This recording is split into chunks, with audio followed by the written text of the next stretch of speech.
Sunday, everyone.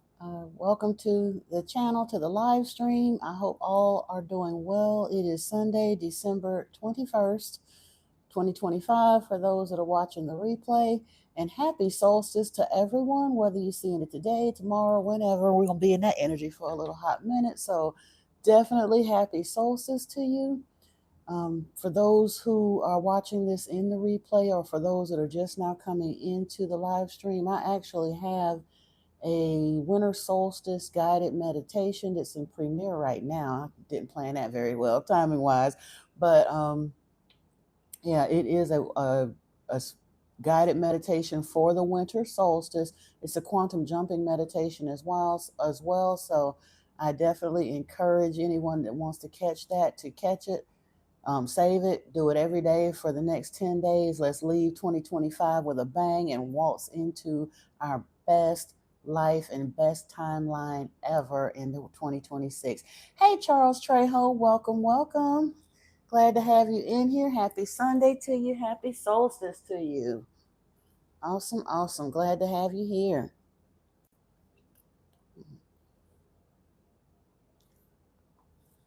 Mm-mm-mm-mm.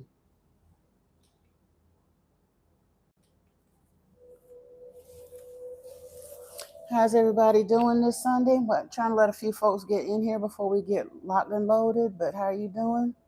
You've had better life choices since your last conversation. It's been several months. Awesome. Good. Well, I'm hoping I did a guided meditation on the 12th for the 1212 portal. And then like I said, today I just uploaded one for solstice. I'm hoping you'll check that one out as well.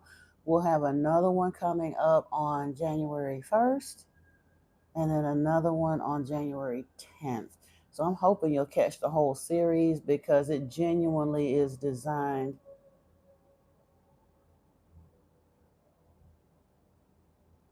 I do tarot and oracle readings. I just don't read on this channel anymore. You can email me at modernmysticmessages@gmail.com, and I can let you know what the options are there.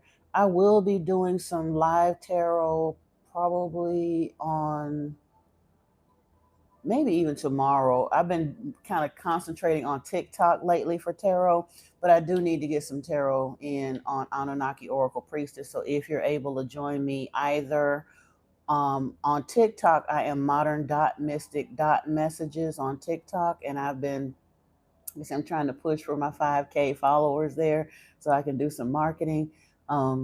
So I haven't really been doing as much as I should on Anunnaki Oracle Priestess, but like I said, closing out the year, going into 2026, I'm getting kind of up to speed again on all of them. I'm just having to limp along with the energies as best I can, y'all. I'm so sorry.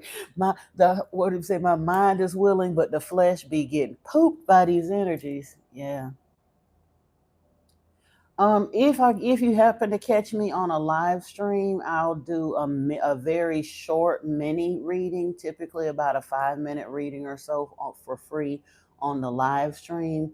My rates are really reasonable though. Typically, like a 30-minute reading is about, or a 20-minute reading is about $22. If you're covering one question, if you want an all-in everything reading, those typically run about an hour and they are $55. So it depending on what you're able to do or want to do. Um, if you're on TikTok, like I said, if you catch me live on TikTok, I typically do a little short 5 minute reading on TikTok for free, or for $10 during the live stream. If you do a $10 donation on Buy Me a Coffee, that'll get you like a 10 to 15 minute, still a mini reading, but it's a lot more involved than what it would be for just a freebie reading. Okay. Let me see. Oh, thank you, Belky. Karen Tech, or let me see. Oh, be like Karen Tech. Okay, my bad. Thank you. Appreciate you. Muhammad Ali, welcome. And thank you from Indonesia. You said, when I die, where will be my destination? I don't know, Joe. My kids keep telling me they want me to drop ankhs somewhere to let them know I'm still around. I've told them if I haven't made it to the Valley of the Kings yet, I want to be cremated and have my ashes spread in the Valley of the Kings. But typically when we die, we don't really go nowhere. Yeshua done told the people that the kingdom of heaven is within. We keep trying to make it be some imaginary place up in the sky, but that's not. There's no real indication that that's what it is. But hey Claudia, welcome. Hey Lotus, welcome. Appreciate you. Yep. So happy solstice, everyone. I'm feeling a little reflective today. This is the longest night of the year. It's time for us to release the things that haven't served us well and kind of reflect on the light that's coming forward. It's a time to reset. And for those of y'all, I don't know what your signs are. You have to trace GPS when you die. Oh Lord. I'm a Sag moon, so yesterday the new moon was in Sagittarius, so that was really, like I say, I'm doubly feeling it today. But this is a powerful, powerful time for setting some intentions, releasing that doesn't serve you well, getting ready for 2026. We don't want to wait till January 1st and come with the New Year's resolutions. Most people drop those in the first 4 or 5 days. We want to get ahead of it and shift into a better timeline. Hey, Lioness Agaya, happy solstice to you. Hey, Evie Ryler, I am having a good day. Thank you. I hope you're having a good day as well, Evie. Or Evie, whichever you pronounce it. Yep.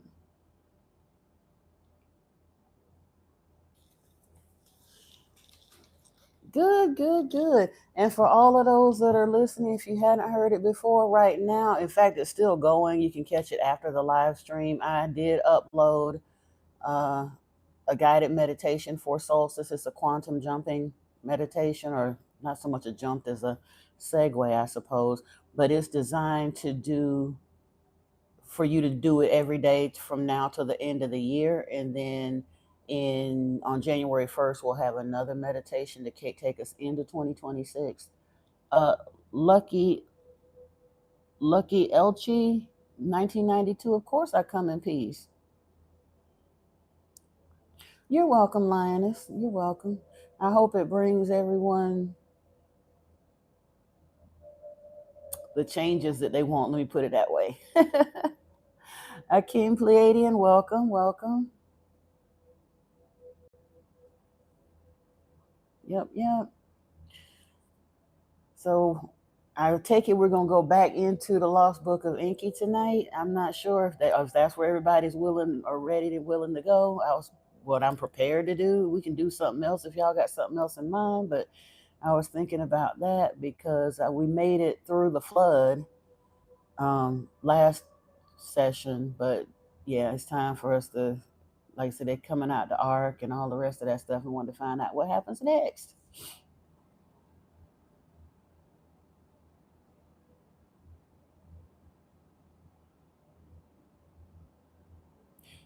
Joe, no. In my opinion, no. Joseph Smith did not receive revelation, and I'm gonna tell you why I say that. Thank you, Lioness. I appreciate you. Joe, TTS1, there was a lot of energetic changes that started happening on the planet, and truthfully, the Millerites had said that they were looking for Yeshua to return to the tabernacle in 1844. When that didn't happen, they called it the Great Disappointment. And then they say shortly, about 25 years or so after that, Ellen White had her revelations and started the Seventh Day Adventist, and Charles Taze Russell had his revelation and started the Zionists, who later became the Jehovah's Witnesses after he passed. And I'm not saying that any of those religions are better than the other, because they all got some issues with them. However, the reason I say that Joseph Smith, I don't believe he received true revelation, because Joseph Smith is teaching racism still. One of Joseph Smith's main teachings is that black people are supposed to be a slave race. And then he's teaching these men that they're supposed to have many wives as they want to. And if they forego earthly pleasures in this realm that they're going to get, and they're going to inherit an entire planet full of virgins on the other side. That's not taking no consideration whatsoever for the health and happiness of the women. It's just all very male egocentric. That's not a true revelation. That's somebody that sounded like a little bit of spiritual psychosis, to be honest. Um, we People can channel Yeshua Lotus. I am, before I start openly doing any trance channeling, is something that I'm gonna have to work with my questioner with. It's something that she's under the weather right now, so I haven't really been practicing that. I don't want to make my first time attempting to channel specifically somebody to be on a live stream, because the trolls are way too brutal for that. So I will probably work with my questioner when she's feeling better and do it as an upload first, so I'm comfortable with it before I start opening myself to channeling during a live stream. Lioness, almost all of the Abrahamic religions are about mind control. That's why I said I'm not slamming Joseph Smith any harder than I am Ellen White or Charles Russell, because guess what? At the end of the day, Ellen White might not have pushed racism as hard, because her message primarily, we went real hard throughout like the Caribbean islands and stuff. Oh Lord, like I said, just like Latinos in South America love Catholicism, the Seventh Day Adventists swept through like Caribbean nations and island nations for people of color. But Jehovah's Witnesses, when they first came out, oh, they were some racist somebodies too. That's what most witnesses don't realize. In the 1934 yearbook of Jehovah's Witnesses, there was an open letter, basically an open letter. They didn't call him out by name, but if you had the privilege or misfortune, whatever you want to call it, of actually getting your hot little hands on that book, there was an open letter to Hitler as part of their daily messages in 1934. And then all of a sudden, when Hitler spurned their attention and their support, then all of a sudden they wanted to claim that they were being unfairly persecuted. Hitler was a lot of things, and I'm not saying he was a nice dude, but one of the things he didn't like was liars and imposters. So when Jehovah's Witnesses got persecuted through the war alongside the Jews, there was a reason for it. But they used the fact of their persecution to supposedly be proof that they were doing the right thing and worshiping the true God. They worshiping the same damn monster that the rest of the world is worshiping. Ain't no better. They just haughtier with it. That's all.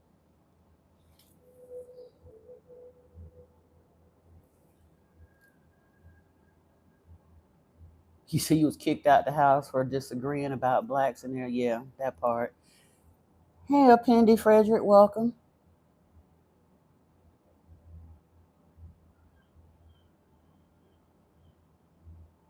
Oh wow.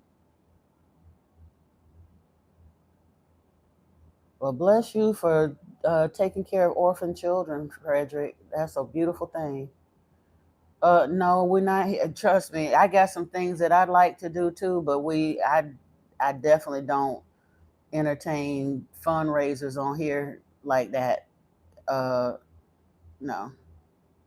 If I had it, I would help, but I don't, and I can't open the door for that kind of thing, because there are folks that come in here all the time begging for money that I don't have to give them. So I'm sorry, I can't do that. Lioness of Gaia. That's what I'm saying. All early Christians teach or taught that dark skin was a curse, because they tried to say that the line of, well, the scriptures say, "Cursed be Canaan." But here's the thing: the black race, supposedly now, according to the Bible, if you trace back through, the black race don't come through Canaan. The black race comes through Ham. But again, I think Ham got cursed too, because supposedly he looked upon Noah's nakedness. Noah got drunk, and instead of one of the brothers backed into the room to put the blanket across of him, but supposedly Ham saw Noah's nakedness, so he was cursed, which is the biggest load of hogwash anybody ever saw. Because Lot slept with two of his daughters back to back nights and impregnated them because of his drunkenness, and they wasn't cursed. So why would Ham be cursed? Because he saw his daddy's nakedness.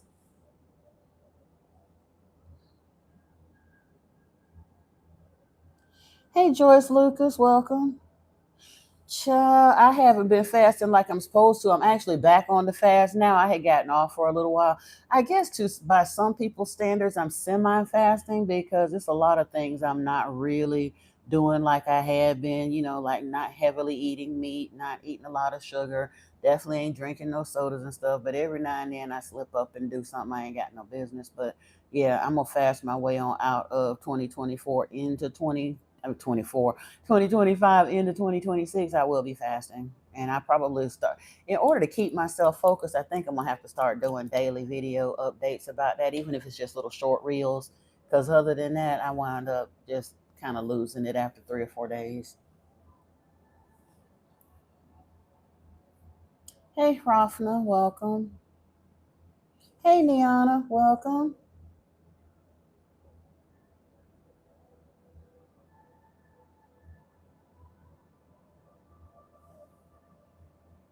Ruben 8865. These are bendy. Yeah, I mean, yeah, it's bendy. I'm not a practicing Hindu, but Lord Enki, Shiva is one of my main guides, and I choose to wear bendy. Hrafna, I'm not sure why you put hate in there, but okay, love back at you. We don't hate here, but okay.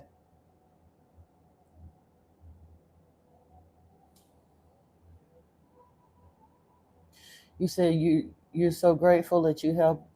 I help you deconstruct from brainwash from high demand religions. Yeah, honestly, that that's the ministry Yeshua has put upon me. Like I said, I hated every minute of Jehovah's Witness thing, but it uniquely suited me to teach. It did. I was talking to somebody the other day. If it hadn't been for them, I'm not sure I could do this because I always had horrible performance anxiety growing up, even though I took classic piano, so I had recitals every year, and every single year I would be physically sick, and that was just from being in one room full of people. But because of, like, in high school, I did dual enrollment classes, so I took public speaking. But because of what I learned from witnesses, it gave me a foundation to be able to speak. So I was still nervous about it, but I could do it because it's not a lot of people that can say that they've spoken in front of 10,000 people before, but I have. And yeah, I was sick as a dog afterwards, but I managed to do it. So now I understand that. And I actually had a lady walk up to me and tell me one time that my mission in life was to teach, that I had a ministry. And at the time, I was so angry with religion. I'm like, lady, what is you talking about? I ain't doing that. She was like, every ministry isn't from the pulpit, but you do have a ministry. And until you complete your life purpose, you're never going to find peace. And she wasn't wrong, because my thing is, it with as much Bible study as I had drilled into me unwillingly, but still, and then having gone and done all of the searching and things on my own after the fact, as long as it took me to begin to connect the dots, I know it's going to take people some time. And I'm not saying that in no braggadocious way. If you stuck up in church and get your head in the Bible and the extra study and the this and the that 3, 4, 5 times a week, and it still take you this long to figure it out, somebody that does the regular go to church on Sunday and then don't go back to church till Sunday, or some of those that just go to church on Christmas and New Year's and Mother's Day or whatever, it could take you 4 lifetimes to see this stuff. But once I did see it, I couldn't unsee it. And my love, my righteous indignation said I had to tell somebody. But my love for humanity also says I need to tell somebody, because even though thankfully, we don't have to worry about that heaven hell thing. I still feel there's a sense of urgency because our development of our consciousness and our ability to ascend in our energy and step away from the lie, it's still important that we do that. You said without black, the world wouldn't be perfect. You're right. And I mean, that's just, listen, people do not want to accept it. And I'm not saying it for no point of pushing any kind of racism. Anybody that's been on my channel at all for any amount of time knows that. But at the end of the day, scientifically speaking, white people are a conglomeration of recessive traits. Black people can have white looking babies. White people cannot have black babies. Every feature that is in a white person is also seen within the black race, but not vice versa. So everything came off of the African continent initially. Everything. Yes, the races diversified for a number of different reasons, and different people came in, and a whole lot of stuff happened after that. But the very, very beginning, according to the oldest text we can find on this planet, were the Anunnaki, and they started their program right down there in Adam's calendar in South Africa. And the Eden and the Abzu, the Eden was up in modern day Iraq. The Abzu was a swath that ran across the middle band of Africa down into southern Africa. So yeah, black folks ain't going nowhere. You looking for, well, you in the wrong place, Hrafno. And listen, again, I'm not a Christian fundamentalist. I'm not even a Christian. I'm against Christian. I don't go nowhere and troll nobody. I'm here trying to teach, because genuinely, the energy of trolling is not spiritually healthy. So if you really want to help yourself and someone else, learn the truth. And instead of showing up somewhere in trolling energy, go teach, brother or sister, whoever you are.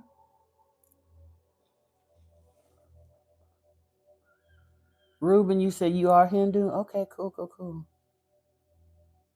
Oh, I don't, listen.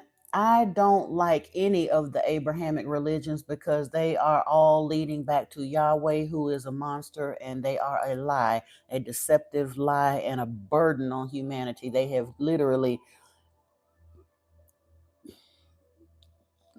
basically imprisoned humanity's consciousness.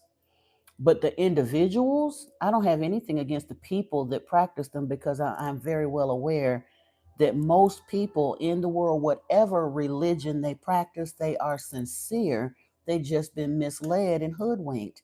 That's why I take the heat and the hate from the trolls and come here and do what I do anyway, because somebody needs to teach the people that are able and ready to hear it.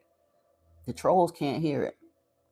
That ain't my business. I'm here to teach the ones that's ready to hear it, because we are in the middle of a mass awakening.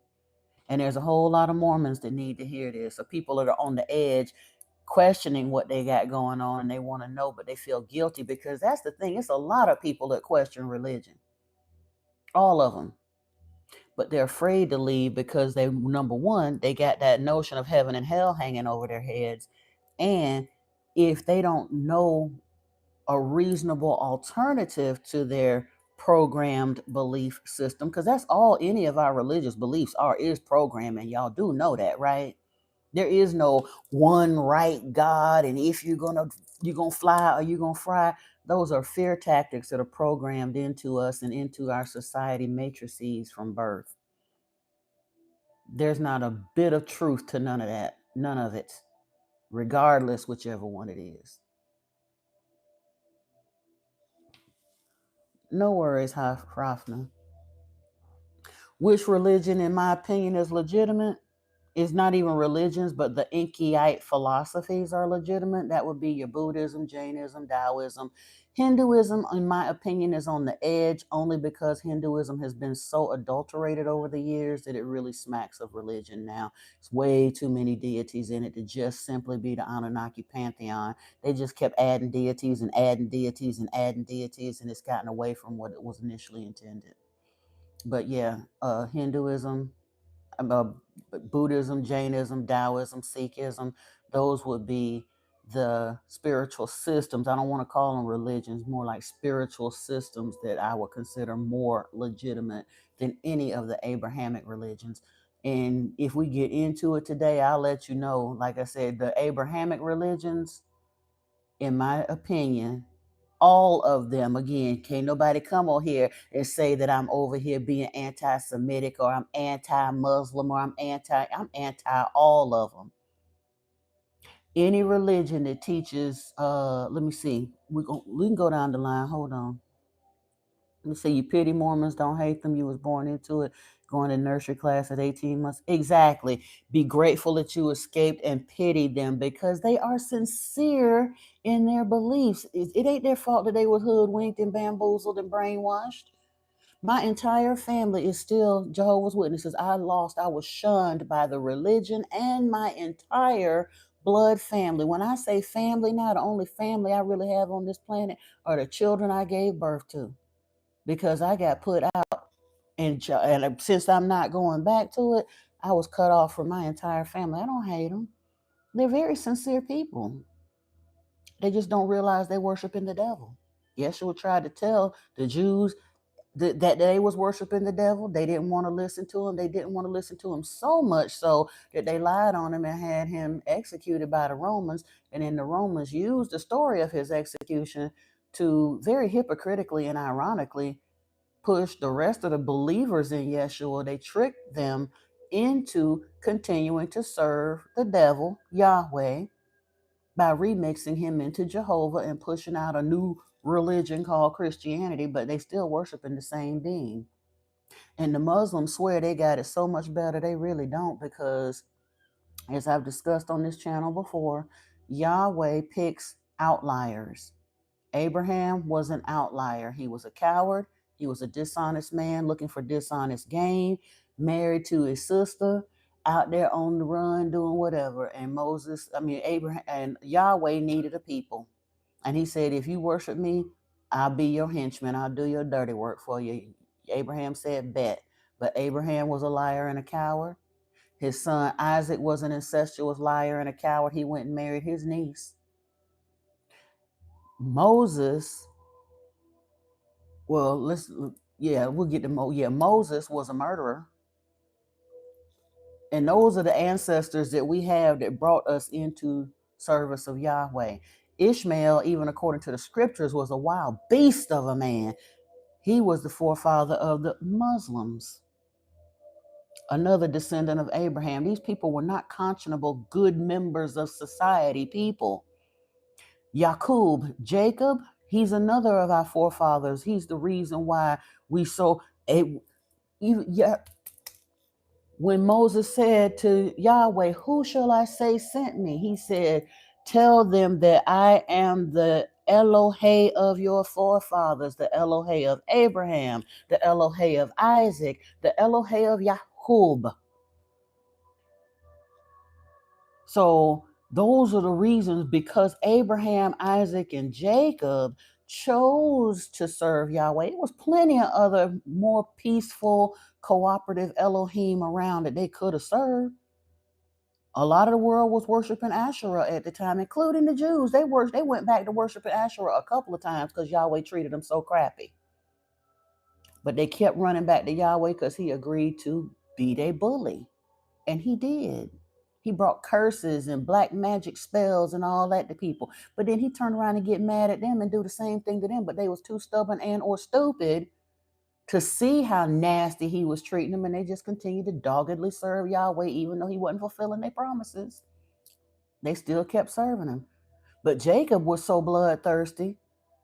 The people tell me, the nation of Israel, the nation of Israel. When Moses brought the nation of Israel out of Egypt, the first thing that they did right there at the foot of Mount Sinai, Yahweh got mad at them and threatened to kill them all. And in order to brown nose to Yahweh, he did not demand that this happen. But Jacob was so daggone evil that in order to appease Yahweh, to brown nose to Yahweh, Jacob said, Who's with me? And here come the Levites. Now, people always want to give credit to the Levitical priesthood. They were set aside as the priesthood because they was the savages that was bloodthirsty enough to run through the camp of Israel and kill 3,000 of their brothers and sisters overnight just to appease Yahweh.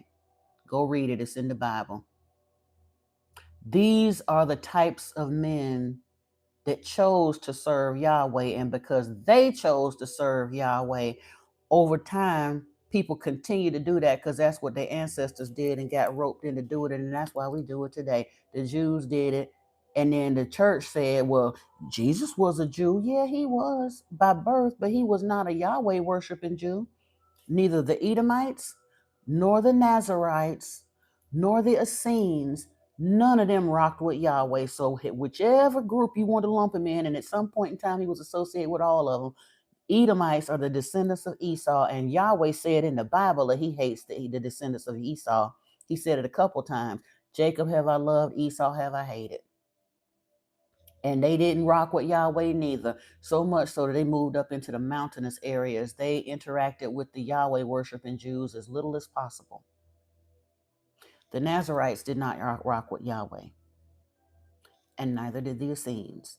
So yes, Yeshua was a Jew by birth, but he was not a Yahweh worshiping Jew by religious faith. And that is the deception that the church, the Catholic Church, put upon humanity when they chose to take the memory of the Yeshua story and use him as a bridge to put that story in the middle between the Old Testament, bridging into the New Testament as they pushed Yahwism out into the rest of the world. It's a lie. The entire Christian faith is built on a lie because Yeshua was not telling nobody to worship Yahweh. He told them, you don't know my Father. The Father that sent me is not the Father you worship, and you worship your father, the devil, and you worship at the synagogue of Satan. He told them that directly, and they didn't want to hear it. Hey, unknown. Hey, Paul. Welcome, welcome.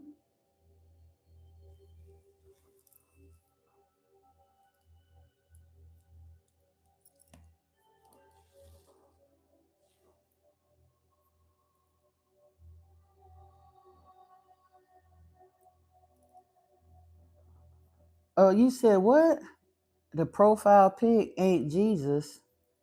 Well, I mean, almost anybody that does any kind of study should know that the image that we see depicted as Yeshua is actually Caesar Borgia, the or Caesar, whatever you want to call him. That image of that bust is in the museum in England. That's definitely not Yeshua, but okay.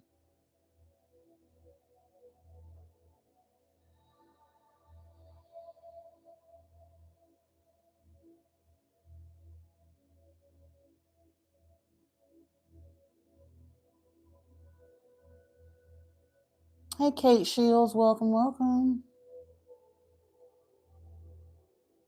Hey, Boom's mom, welcome. Lauren. No, Rafna, trolling is not an art form. Trolling is a mental and spiritual illness. Don't fool yourself into believing that trolling is an art form. It's not. There's nothing nice about it. And truthfully, it's a disrespect of your time and other people's.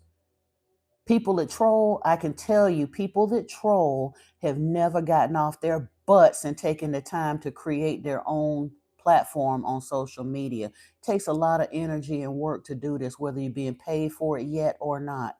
And for somebody that's just sitting on their at home on their behind picking boogers to come in and be a deliberate disruptive force just because they can, that's not no art form. It's stupidity in its highest form. That's what it is.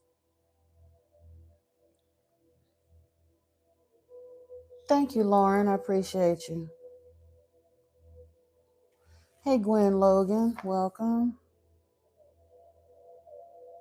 Hey, Calvin and Hobbs. I know Yeshua will love me. He's one of my main guides. Thank you very much.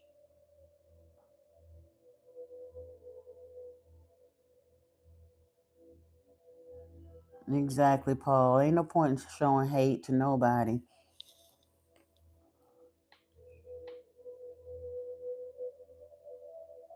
know exactly who Yeshua is, Calvin and Hobbes. If you don't know who I'm talking about, this might not be your channel if you want to come in here and argue, because you're not going to proselytize old school Christianity to me here. I'm old. I'm probably old enough to be your mama. And I've been Christian. I done been baptized in a couple different sects of Christianity. I know exactly what I'm talking about. Hoffner, now he gonna start with the foolishness and get put right on up out of here. Because I didn't come by no cauldron. Stop the nonsense. That's not an art form. Like I said, it's rude and it's stupid and it's not appreciated by anybody that you choose to do it to. Just because they tolerate you for so they can try to get engagement for clicks and likes and all of that. We're trying to actually learn something here. So take that mess somewhere else if that's what you feel you must do anyway with your spiritual illness. Hey, Muhammad Monazir, welcome. Hey, David of Yeshua or Jesus. I'm sorry. You may know what you're talking about. I don't know.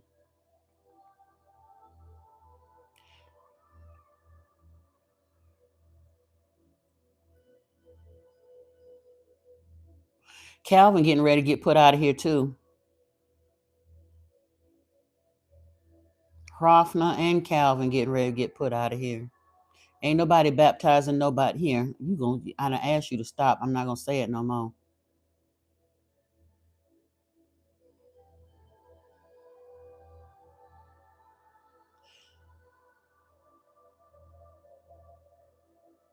Nathan, you definitely on your way out. You sit up here talking about witchcraft, not even understanding that Christianity is some of the biggest witchcraft on the planet. Yahweh gave witchcraft to Moses, turning a stick into a snake. Witchcraft, sorcery, my friend.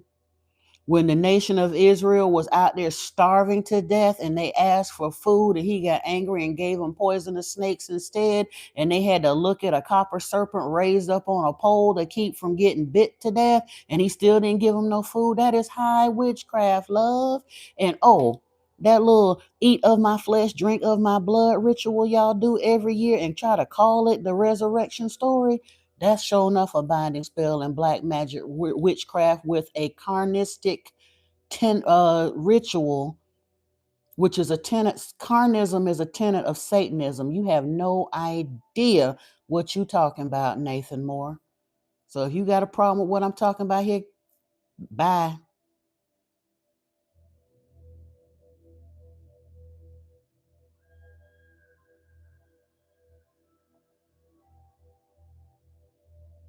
Hey, Mayhem Daddy, welcome. Muhammad Manazir, my thoughts on Islam is the same thing as my thoughts on Christianity and Judaism. I hadn't got to them yet because I got sidestepped on the Yahweh thing. But Muslims do not want to acknowledge the fact that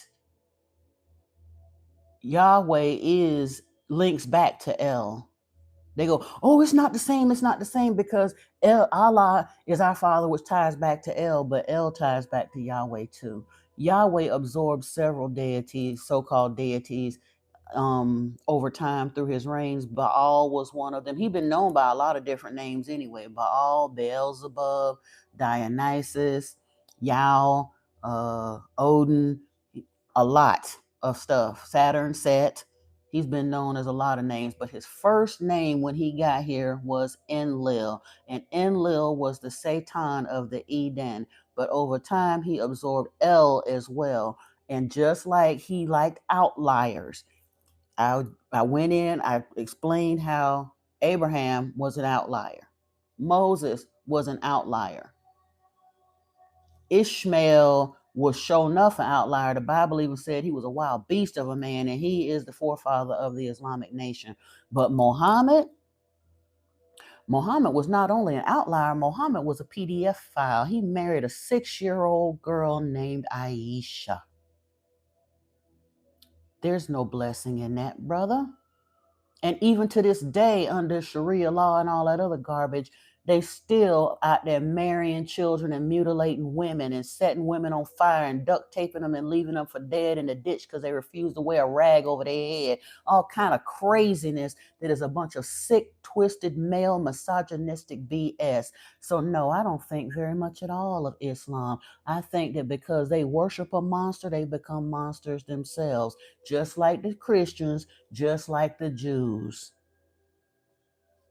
So you can't say that I'm anti-Islam. I'm anti all of the Abrahamic religions. And I'm very well aware that if I weren't in a free country that I'd be unalive for what I'm saying. That lets you know they ain't got the truth. When they got to kill people to try to keep the truth from coming out, that further lets you know they don't have the truth because there's no peace in them. There's no truth in them.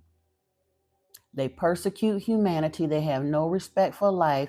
They definitely denigrate and abuse women and children. I don't think very kindly at all of them.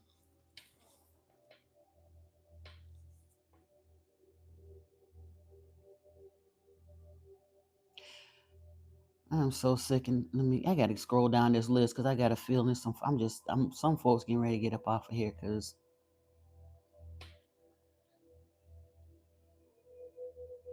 yeah, Nathan is on his way out. Hrafna is on his way out. Ain't nobody got time for it.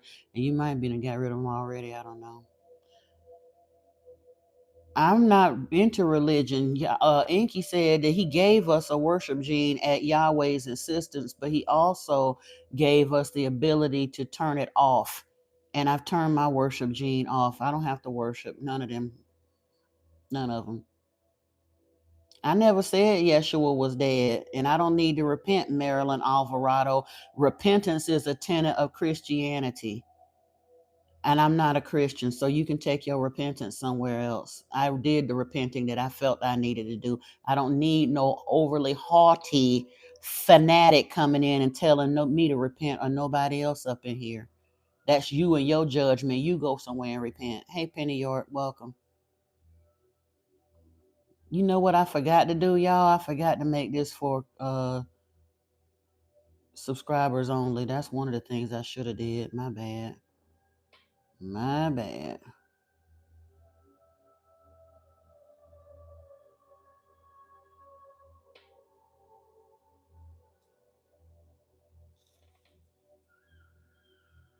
Gotta buy us a few minutes. And it can go up to 30 or 24 hours if I want to later. My bad.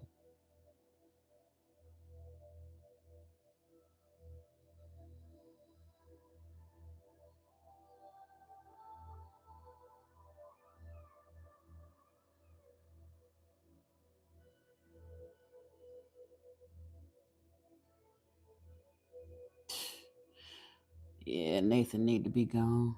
Let's see. Exactly.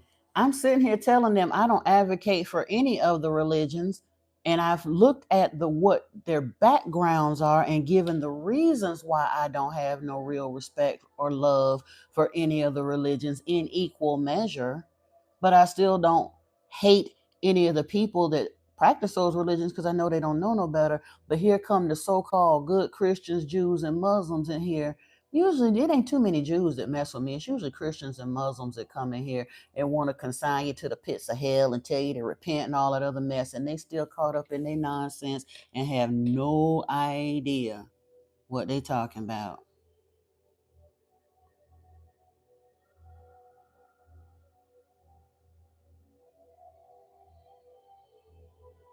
Hey, environment, welcome, welcome, and happy solstice to you, brother.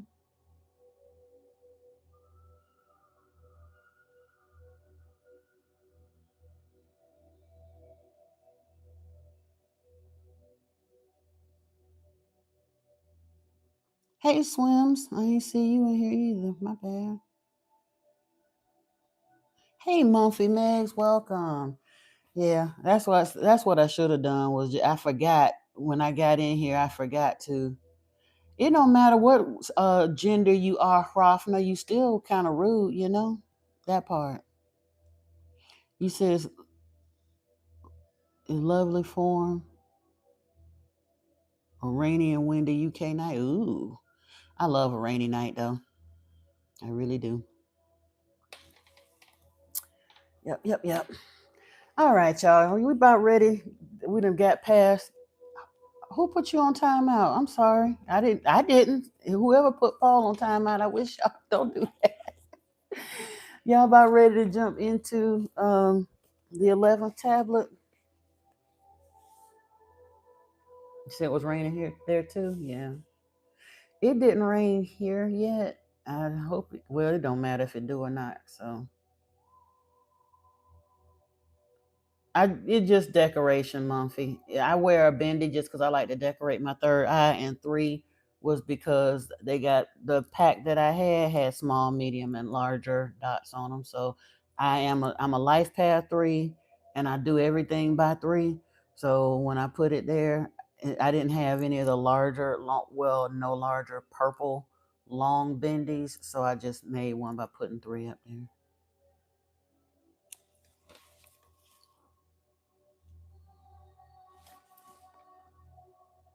I'm in Atlanta. I am North Atlanta, a little town called Sandy Springs on the north side of Atlanta. Oh, you say environment? Yeah, you're in Australia. Yeah.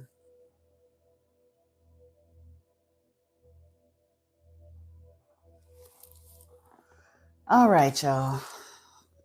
Since the trolls hopefully they done finished their little thing. We're gonna jump on in here with the 11th tablet. Like I said, the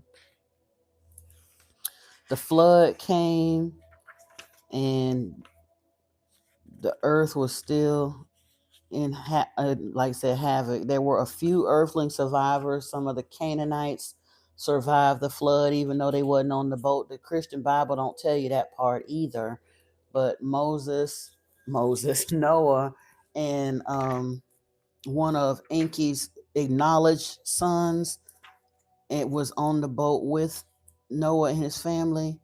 And then after the flood was done, Enlil got very, very angry when he found out that Enki had helped Noah survive the flood, but nonetheless, he did it because, yeah. Um, Penny York, Yeshua is the figure that Christians would have you believe is Jesus, or the one they call Jesus in the Bible. The reason I make the distinction. Oh, you did. Wait a minute. Hold on a second. You said it's 2 a.m. here in the UK. Bedtime soon. Ooh, yeah, bedtime soon. Thank you, like I said, for hanging as long as you could, for real. But I definitely understand when you got to jump on out. But yeah, Penny, the reason I make the distinction because in actuality, even though Christians refer to the so-called Son of God as Jesus, in actuality, the ascended master that we're referring to, his name was Isa or Yeshua or Yehoshua. It was not Jesus because there was no J in the Hebrew language. That's why they refer to to Yahweh. It's Yahweh. There was no Jehovah. That was a Roman or Greek um, addendum later on as that language was adopted in the New Testament. But in the Greek pantheon, or in Greek, Jesus means hail Zeus. And Zeus was one of Yahweh's names. In the Greek pantheon, he showed up as Zeus. So, genuinely, Christianity is more subterfuge because they teach people to pray to Jehovah in Jesus' name, which is basically a circular prayer going back to Hail Zeus or Jehovah, and then to end the prayer with Amen, which saying Amen is a binding spell to Amun Ra, which is Marduk was Amun in the Egyptian pantheon, or Ra, and he literally decreed that all prayers, regardless which Elohim you called yourself worshiping, at one point he decreed that all prayers must be ended with Amen, which is a binding spell set by his own intention back to Amun Ra. So Christian prayers don't have nothing to do with Jesus Christ at all. The one what we think of as Jesus Christ. Maybe that's part of the reason he told the Jews that their prayers go no higher than the ceiling, you know? But Christians don't want to believe that either. Hey, Bimala Singh, welcome. You said you understand how do you pronounce his name, Yeshua? Either Yeshua or, like I said, some people call him Yehoshua or Esau. During the flood, it was said that the Nephilim built the boat, but it wasn't built in proper proportion and sunk, and the Nephilim drowned. I ain't heard that story nowhere. I honestly haven't, and it ain't sad. They needed to go. The Nephilim was the main reason that they had the idea not to warn nobody. The Nephilim were horrible. They were the worst possible genetic combination between the Igigi and humans. I don't know which strains of what planets or whatever that they decided that was in that particular set of people that decided to mate with humans, but they were horrible, violent, nasty, bloodthirsty giants that overfished the rivers, overhunted the forest, and when things got scarce, they even turned on each other as cannibals. They even ate humans. They needed to go big time off the earth. And it's so weird because Yahweh, Lloyd wasn't. Enki was able to successfully mate with humans, but again, wherever the genetic line was, the original Adamu line came straight from Enki's DNA anyway. That was the first bloodlines. All of humanity basically comes from Enki and Ninmah. And then even once the Adamu line began to deteriorate, Enki went back and bolstered the line by mating with humans, the humans Dawn and Dusk. But their DNA was compatible with his because the original line came from him. It was done in the laboratory through in vitro fertilization, but remember, even when they were using some of the other male work. Well, no, because Ninmah carried the Adamu in her womb, but genetically the essences came from, they had Anunnaki essence along with human essence or DNA, and they did the in vitro fertilization and then did an artificial insemination into Ninmah's womb for the Adamu and into Damkina's womb for Eve. But when they were still sterile, Thoth went back to the drawing board and realized that it's double helix DNA, but there was only 22 chromosomes. There was no chromosome for gender delineation. So he put all four of them to sleep and took more essence from Enki and inserted it into Adam's side, and took essence from Ninmah and inserted it into Eve's side, and then they became 23andMe and became fertile and a breeding pair.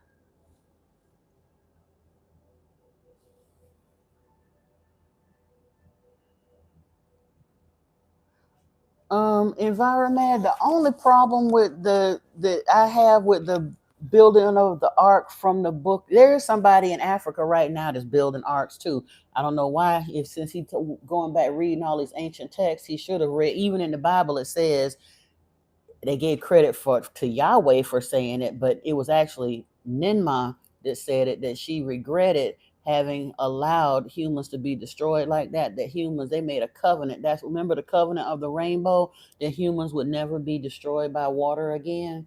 So why they building these arks, I have no idea. Number one. Number two, according to this book, the biblical description of what was built is highly inaccurate. They describe a boat that was built with a hull, or the one they did years ago when I was a child. They made a so-called documentary called In Search of Noah's Ark, and they supposedly had found remnants of this wood chest high up on Mount Ararat somewhere, which would have that is Ararat is the mountain that they claim that the ark set down on when the flood waters subsided. But even at that, it wasn't a boat-shaped vessel; it was a rectangular chest that they supposedly found up on Ararat. However, again, going back to this book, they described a circular disc that could be submersible. Like I say, even if the waves overtook it and it flipped and whatever, that I don't know how they would have. I hope they had some way to strap themselves down because that sounded like a rough ride. But it was made watertight and circular, so that no matter how it flipped or whatever, that it would eventually right itself.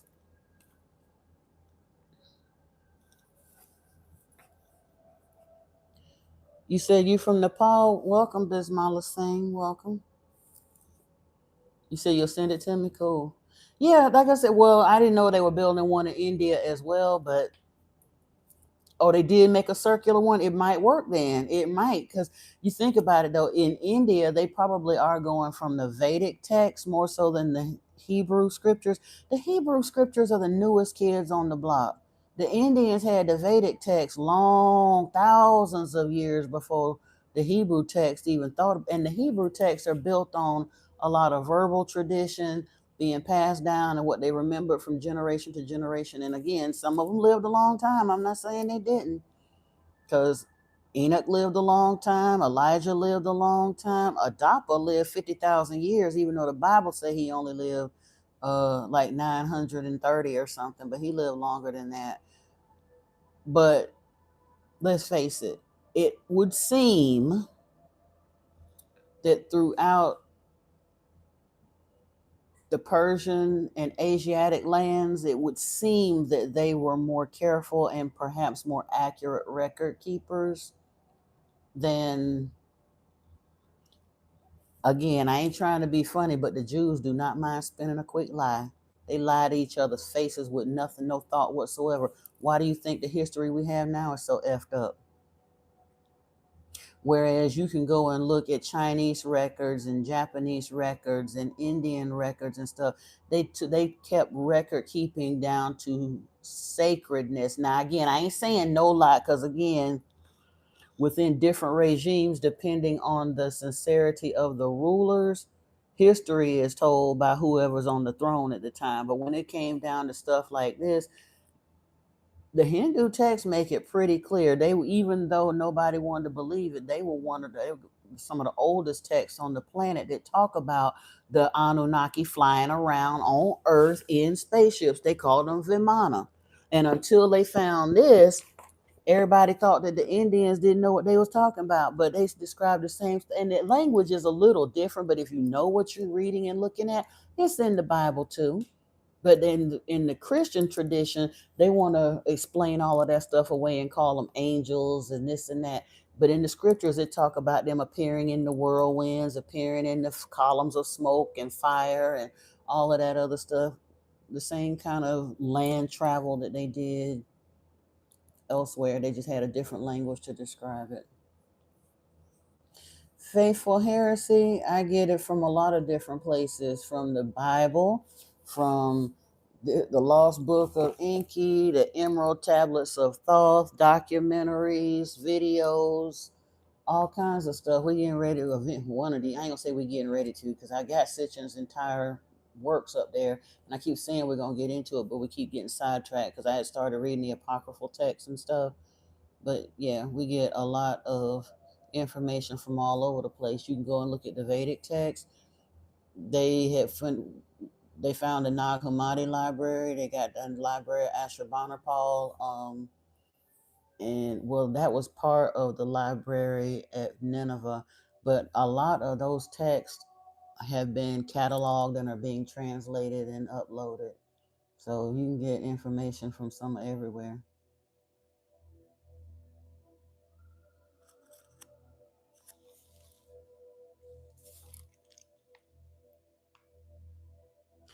All right, all right. I like your name, by the way, Faithful Heresy, because I am very well aware that what I'm saying is considered heretical, but that's where you're going to find the truth. Truth is with the heretics. because humanity has been lied to. That's why we got to speak. So it doesn't bother me that these folks coming in here and don't like what I got to say, because they didn't like what Yeshua had to say either. That's why they put him to death.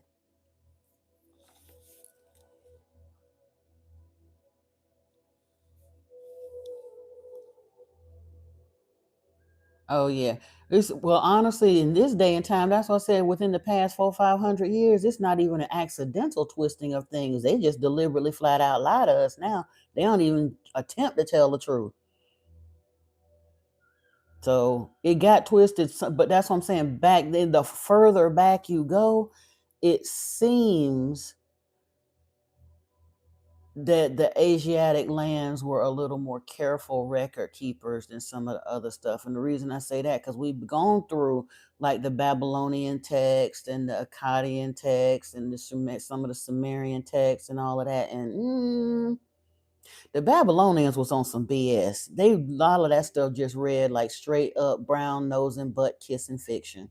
They did a whole lot of elevating folks that other more believable texts indicated didn't do the stuff that the Babylonians claimed they did. But again, it depended on who they was choosing to worship. That's who they elevated to all of this grandiosity. He says soon we'll get more truth. Sure enough, and thank goodness. Different people keep speculating what 3i Atlas is and all of that. I wish it was a spaceship getting ready to pull right on up here. I won't be mad. Y'all. That's one of the things I forgot to mention. And when this video uploads, you can't attach it in the beginning. But once this actually uploads, I'm going to link a video. I uploaded it already to the WhatsApp group. But for those of y'all that are not a part of the group, there was, I think it's Amrit Sandhu's channel. I don't know. I was watching several things, but it was an astrologer that was on the channel, and it's so interesting because he's not particularly religious or any of that, but he was talking about a lot of the planetary alignments and what it could mean as far as information and our shift in consciousness and the things that we got going on. And I mean, I know I've been feeling the energy of the past 2 or 3 years now, but he was saying come April 17th, there will be a planetary event such as is probably, he said, could potentially be a once in a species type event. As far as they could tell, going back at least 20,000 years, it's never happened like this, where there will be 7 heavenly bodies in our solar system that will all be in the early degrees of Aries at the same time. That definitely means something. And he was talking about how even though like December 17th is when 3i Atlas was the closest to the sun, but it was lined up directly, like across opposite, like equidistant from the sun as Earth was, lined up directly with Earth on the other side of the sun. So 6 months from now, the tail of 3i Atlas will be crossing us too. So that's going to be interesting. Like I said, the energy of 3i Atlas is going to be with us for a hot minute. Like I said, for another 6 months. Anywho. All right, y'all. Let's get on in here. Hold on, I'm cold. I got to get my jacket on.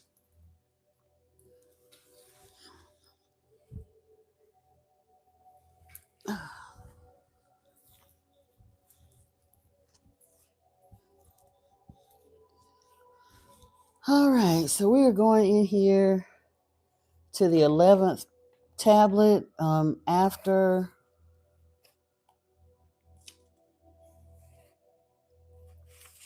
the they started planting stuff and unpacking. Yeah, Surgemers, yes. Hello, welcome to you. We are in the 11th tablet today because at the end of the 10th tablet, the flood was ending.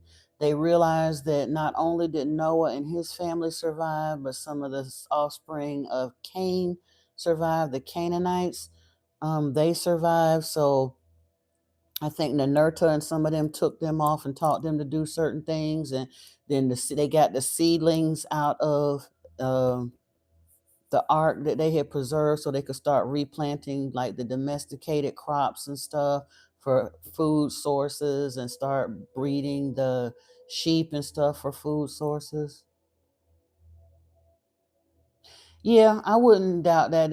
I mean, they've been talking about a solar flash. I really believe part of what um was said years ago. Cryon said that instead of us having a major pole slip and solar flash like they would normally think would happen and has happened before, that some kind of way that they are basically allowing it to happen in a controlled, like in bursts, in more manageable bursts instead of all at one time, that sort of thing. So who knows? I kind of sort of believe that because honestly, with the way things have been ramping up, that's the reason I feel urgency, y'all, because I know what we're living in right now, except for the addition of the extra technology and stuff.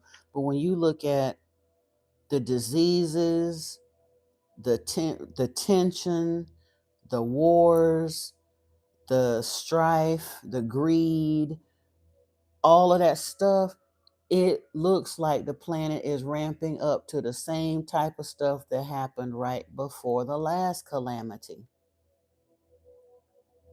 And it's time for it. They said before the end of the second Shar had passed after the flood that another calamity will be coming. Ever so many rotations of Nibiru, they know it's coming. That's why they was able to save humanity the first time and themselves, because it has to do with Nibiru's orbit. When Nibiru pulls up close enough to our solar system, it affects 4 of the planets in our solar system, and Earth is one of them. It affects Mercury, Mars, Earth, and Venus.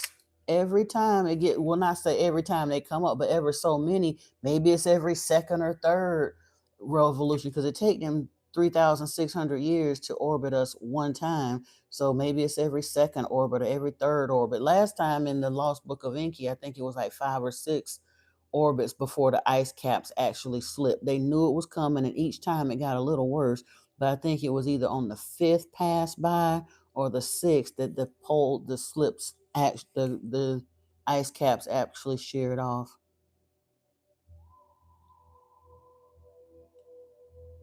You say your mate says that Earth will pulse. It may. Listen, the Schumann frequency is supposedly Earth's heartbeat. It's been 7.83 ever since they started measuring the Schumann frequency. In 2000, it was spiking around 20 hertz. Earlier this year, they called it spiking as high as 51 hertz. They've, to my knowledge, they've never had the Schumann frequency consistently ringing that high that often, and it's been happening for the last 4 or 5 years. The Schumann frequency has been ramping up and up. Now, yes, it'll go back down to the 7.83, and when you look online, that's what they try to tell you. But if you go to a real-time site and look at different times, you'll see it spiking way higher than any 7.83. You said the poles have moved, yeah, but that's what I'm saying. You think about all the activity we've seen in the night sky or in the day sky. We have people having extra off planet, whatever you want to call it, viewings in broad open daylight in crowds of thousands of people now. It ain't just 1 or 2 people and people just dismiss them and call them crazy. It's happening too much that people are just dismissing and call it weather balloons. They're happening over and over and over again. And my thing was, why? Why are so many craft zooming around Earth? Could it possibly be that they're here doing things to help balance our energy to cause whatever is going to happen in manageable bursts instead of all at one time? Not to mention the fact that there has been a galactic war happening for many millennia out there. So It could also be that some of the folks that are here to take care of this little cradle of civilization off in this little tiny quadrant in this tiny um, galaxy could actually be here helping to protect and defend us because we are babies in a cradle. The Anunnaki have been here on the planet for 445,000 years, but humanity is only about 300,000 years old at best. So we're new into the cosmos, so they probably protecting us a little bit. I wouldn't be surprised. But anywho, let's get on in here and see what happens after they. Oh, the main thing that we got after the flood, after all the rest of that, blah blah blah. They chose to. They changed. They started. They moved the gold production back on Earth because Nibiru was. Mars was messed up from the stuff that caused the flood. It also made Mars really not suitable for them to be on anymore. Hold on a second.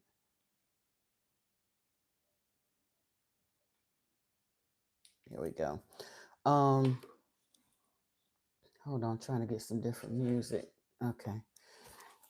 So since they couldn't do the gold refinery thing on Mars anymore, they were trying to find a spot on Earth, and in looking, so the flood actually caused like a mountain, part of a mountain to kind of shear off where they were looking, and they were finding like big chunks of gold on the side of this mountain. So they found like a really, really serious gold vein that was exposed and made it easier for them. And then right as the 10th tablet was ending, they gave Ninmah the first of her name changes. She upgraded or whatever and became Ninhursag. Later on, she becomes Isis, but for right now, she's Ninhursag. You say you just a baby? I know, right? For sure. All right. Praise to Ninhursag. On earth, the peacemaker, in unison, the Anunnaki proclaimed. So, not Yahweh, the peacemaker, Ninhursag, because she agreed to Enlil's demands when he wanted everybody to swear not to warn the humans and let the humans drown and all the rest of that. But she didn't like it. She tried to argue against it, but when he put his foot down and made everybody swear, she whispered it, but she did swear. But she cried like a baby through the flood when they was looking down in the spaceship. She was hurt, because she loves humanity. And so when she found out that somebody had survived, she was happy because it was her and Inky that decided to take the seed samples and the animal DNA samples and all of that so that they could reseed the planet if they needed to bioform and terraform again after the flood. So she's the peacemaker. She was the one that made the covenant that said, "There's just no way we're not allowing this no more."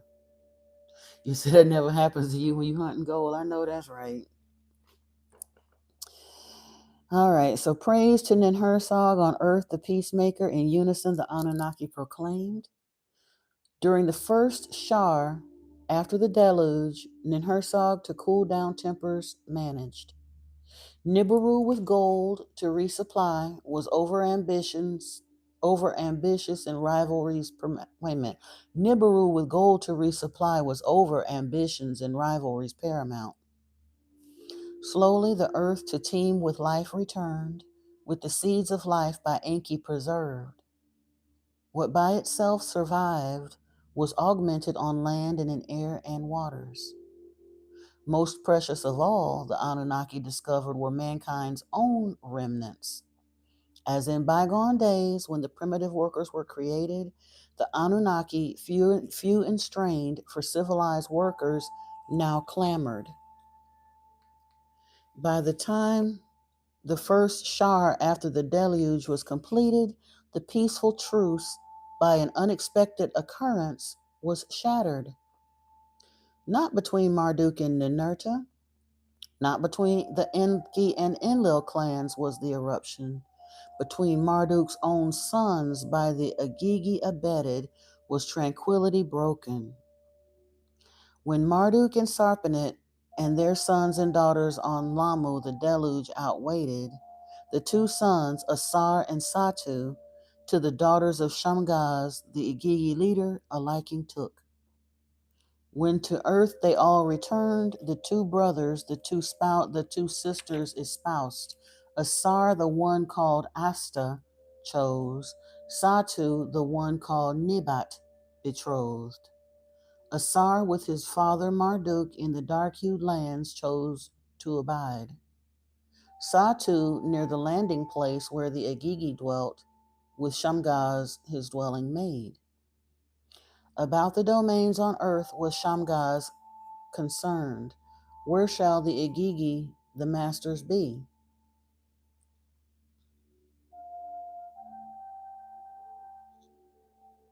Okay.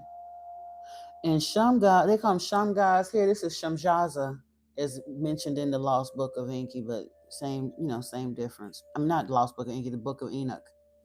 He's known as Shamjaza. Let me see. So did Shamgaz, the other Agigi in sight of that Nibat to Satu daily spoke. By staying with his father, Asar, the successor alone shall be, the fertile lands he will inherit. So did Shamgaz and his daughter Nebat to Satu day after day say. How the succession in the hands of Satu alone to retain father and daughter schemed. On an auspicious day they made a banquet. Igigi and Anunnaki to it they invited. Asar, unsuspecting, to celebrate with his brother also came. Have y'all not noticed? Hey, Niana. Why I said Inanna? Hey, Niana. But have y'all noticed religion, period, wants to put the fault on humans, on our dirty, uncouth, violent, selfish ways, and we don't act right. I ain't saying we do. But have you noticed that the way we act comes directly from observing and emulating the way they act? So how in the world would they consign us to the pits of hell forever, supposedly, for acting just like they do? That's the part religionists aren't able to see and understand because they won't read these texts to see the true nature of the people they've chosen to worship. Or when they do see it in the scriptures, they gloss it over because the priests, pastors, and imams tell them to look the other way and gloss it over. But if you look at the true nature of how these sapsuckers was getting down, they ain't nothing nice. They're sitting here brother to brother, cousin to cousin, scheming and plotting, getting each other drunk and stealing MEs and essaying people and all kinds of stuff they did. That's one of the reasons I believe this book, because it tells the truth. I mean, I ain't gonna say you could say it's a lie, but it's not telling anything. It's not hiding things and making things overly flattering. Like they spent half of the book of Enuma Elish praising Marduk for something we know for a fact he didn't do, and the other half of the book was Yahweh complaining, calling for humanity's destruction over and over and over. This book tends to go into more detail of who did what to whom, not with any judgment, not trying to make excuses for it. It's just giving us the what had happened was of it, and I genuinely appreciate that. And because of that, it appears to have very little spin put to it. That's one of the reasons I believe it. Let me see. How the succession in the hands of Satu alone to retain father and daughter schemed. On an auspicious day they made a banquet. Igigi and Anunnaki to it they invited. Asar, unsuspecting, to celebrate with his brother also came. Nibat, his spouse's sister, prepared the tables, footstools she also set. She beautified herself with lyre in hand, a song to mighty Asar she sang. Satu before him choice roast meat cut with salted knife for him fatlings he served. Shamgaz in a large goblet new wine to Asar offered, an admixture for him he made. A large vessel, mighty to look upon, with elixired wine he gave him. In good humor was Asar. Merrily he rose and sang. With cymbals in his hand he chanted. Then by the admixtured wine he was overcome. To the ground he fell down. Let us for a sound sleep take him, the host to the others at the banquet said. This sound like a plot right here. Like I said, some scandalous mess. They done got him drunk. Now they fixing to go do some dirty work. But we gonna see. They Asar to another chamber carried, in a coffin they him laid. The coffin with tight seals they closed. Into the sea they threw it. Let me see something here. Asar. Trying to see to give another correlation to who he is. Yeah, this is Osiris. I was about to say this sounds like the Osiris story, but yes, Asar is Osiris in the Egyptian retelling of this story. And yeah, they got him drunk, laid him in a coffin, tied it up with seals, with tight seals, and threw him into the ocean. When word of what had happened, Asta reached to Marduk, her husband's father, she raised a wailing.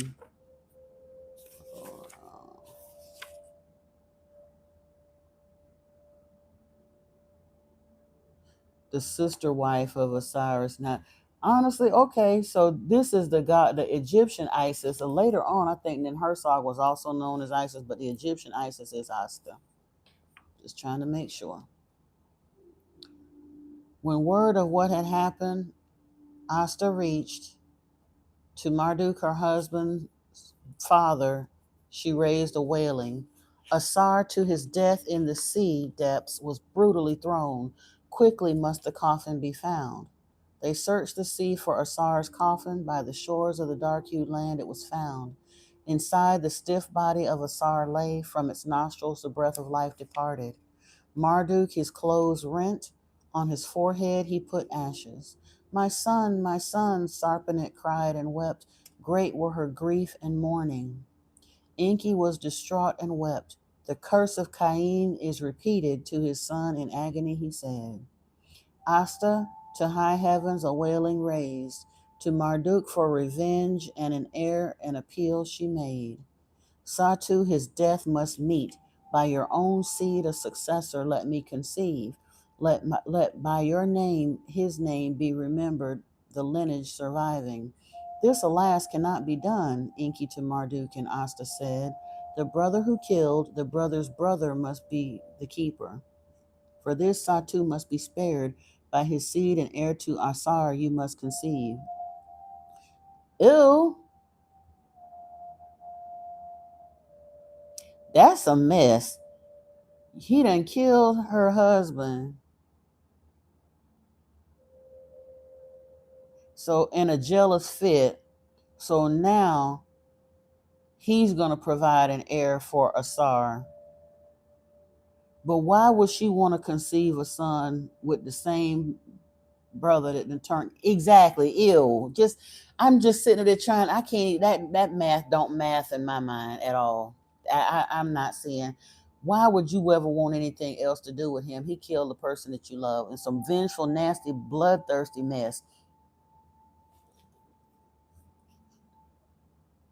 Was it Satu cut the meat? Shamgaz gave him the liquor and got him drunk. And it said the host to the others at the banquet said, who was hosting? Hold on, I'm trying to make sure. Satu near the landing place with Shamgaz's dwelling made. So yeah, okay, so it was Satu and Shamgaz who plotted Asar's death, and then he's saying Satu must be spared. By his seed and heir to Asar you must conceive. Nope, nope, nope, nope, nope. We ain't doing that. But now, can you understand? And again, I couldn't figure out because in the book of Enoch, the story is told like Shamgaz and the ones who rocked with him. I forgot the names of all the various Igigi that they named in there. But the story is told that they were going to be destroyed or sent to the punishing realms of wherever they were sent because they brought makeup and black, well, it said black magic and spell work, but also metallurgy, to weapon making and beautifying and all of that. But it was more to it than that. These were some wicked ass people. These are their flesh and blood relatives, and just because you want one to have more land than the other or to inherit differently or whatever it is that you want to put it, now you done took the going out here, you got him drunk and put him in a coffin and threw him in the ocean. Uh it just said choice roast meat. So honestly, probably sheep or goats because they imported sheep from Nibiru. That would have been their meat of choice. They ate other things, but this was not too terribly long after the flood. I'm sure it was more than 1 year, but let me see. Yeah, it just said the first Shar. So it was 3,000 years later. So it could have been beef. It could have been most anything. However, it was a gathering for the Anunnaki, and sheep and goats were brought from Nibiru. So, in my opinion, it was probably one of those. Let me see. So this is basic. Let me see. By these twists of fate, Asta was baffled, distraught. The rules to defy, she was determined. Before the body of Asar was wrapped and in the shroud, in a shrine preserved, from his phallus, Asta, the life of seed of Asar, extracted. With it, Asta made herself made conceive, an heir and avenger to Asar to be born. To Enki and his sons, to Marduk and his brothers, Satu, word delivered. The sole heir and Marduk's successor am I. Of the land of the two narrows, I shall be the master. Before the Anunnaki's council, Asta the claim refuted. With Asar's heir, I am with child. Among the rivers, bulrushes, with the child she hid, the wrath of Satu she was avoiding. Horon she called the boy. To be his father's avenger, she raised him, Horus, which basically, yeah.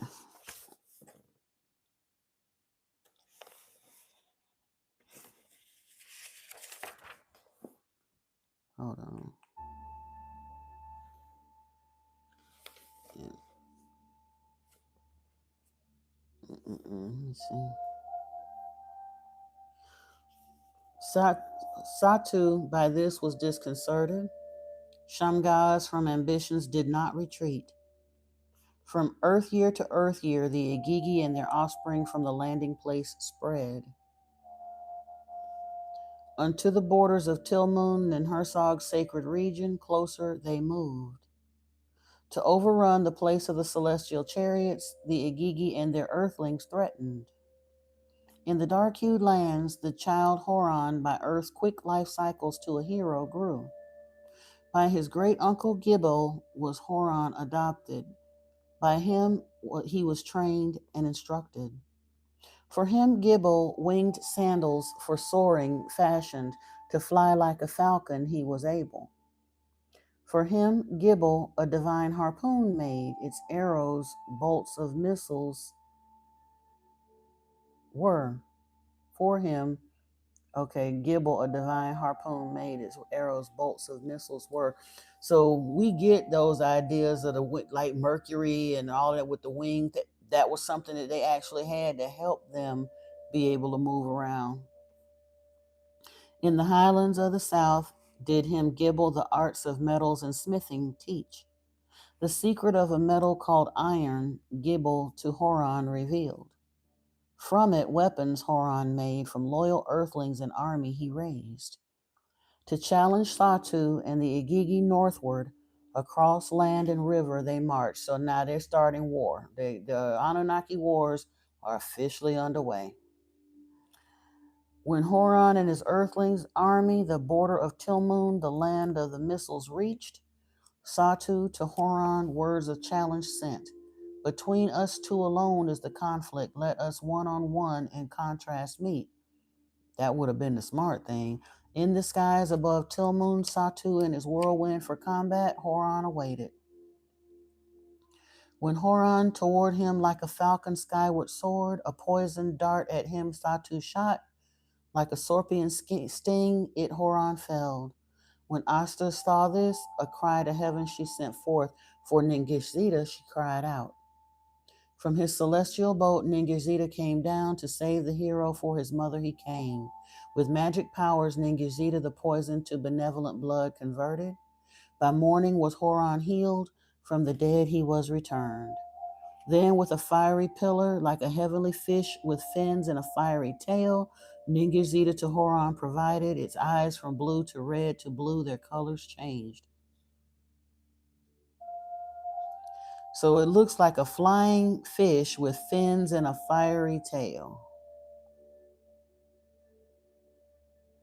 Some kind of jet propulsion something or other that had red and blue lights on it on the front part.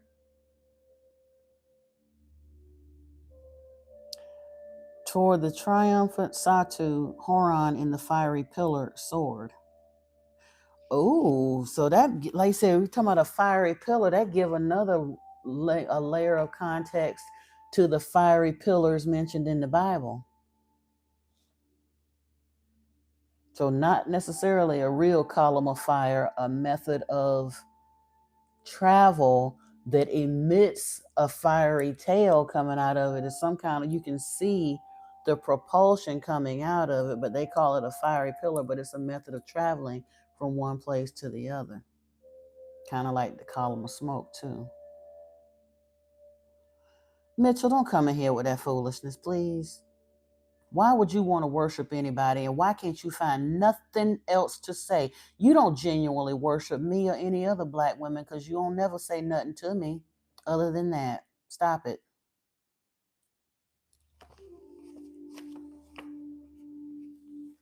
Worship self-respect. How about that?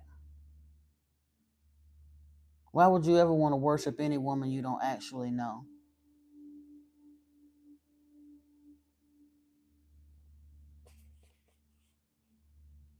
Or any human, period. Anybody, anything, nothing. We ain't supposed to be worshiping nobody. Hey, Chief Big Eagle. Y'all coming here together. You said a form of pouring molten rock into pillars, but that ain't what it's describing, no, environment. It called it a fiery pillar, but it was a mode of transportation. It wasn't actual molten rock. It was something that it says with a fiery pillar, because initially Horon had the wing shoes and the whatever, and he flew up to meet Satu, but Satu was in the skies in a whirlwind for combat. And then when Horon came towards him like a falcon skyward, Satu shot him with a poison dart. And then that made him fall down. And Ningishzida thought, because Isis, Asta, oh, okay, never mind. I'm confused now because Ningishzida is Thoth, but it says to save the hero for his mother, he came. And until this point, I didn't know that his mother was actually on Earth. That's a little confusing. I'm going to have to go back and check, reread over that. I'm not going to do it right this moment to straighten out the lineage. Every time I read this, I get something new out of it. But Ningishzida, it said with magic powers, Ningishzida, the poison to benevolent blood converted. Now, I don't know what magic powers, because he was a geneticist and very well versed in medicine and the human genome and all kinds of stuff. Him and Enki was about that life. They had been in the house of life for thousands and thousands and thousands of years doing experimentation. So I don't know how much magic it was, but anyway, he neutralized the poison so that Horus healed. And then it says, then with a fiery pillar like a heavenly fish with fins and a fiery tail, Ningirzida to Horon provided. Its eyes from blue to red to blue, their colors changed. So whatever it was, it flew. It looked like a fish with fins. Think about it, sound like a plane or something, but it emitted a fiery tail. So that's why I said it was some kind of a jet propulsioned something, apparently with like a rocket type scenario. So because you could see the flames kicking out the back end of it, but it had running board lights on the front that went from red to blue. So some kind of an actual vehicle. Toward the triumphant Satu, Horon in the fiery pillar soared. Far and wide each other they chased, fierce and deadly was the battle. At first Horon's fiery pillar was hit, then with his harpoon Horon Satu smote. To the ground Satu crashing down came, by Horon in tethers he was bound. When before the council Horon with his captive uncle came, they saw that he was blinded, his testicles squashed like a discarded jar he stood. Whoa.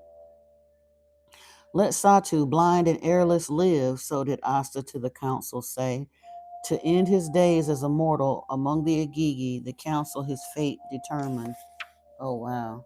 So, and if you think about it, though, that's fitting. They started this battle over scrapping over land, but Satu was the one that had chosen to initially go and kill Osiris. And she turned around and impregnated herself so that she could give birth to Horon. And then Satu is still trying to turn around and kill Horon again to get this land and stuff. So when Horon finally overtook him in battle, he didn't kill him, but he left him sterile.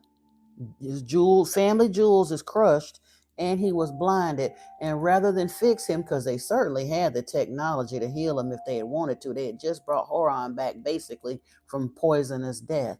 But they let him live, but he will no longer have access to the elixirs of life and the food that the Anunnaki used to preserve their life.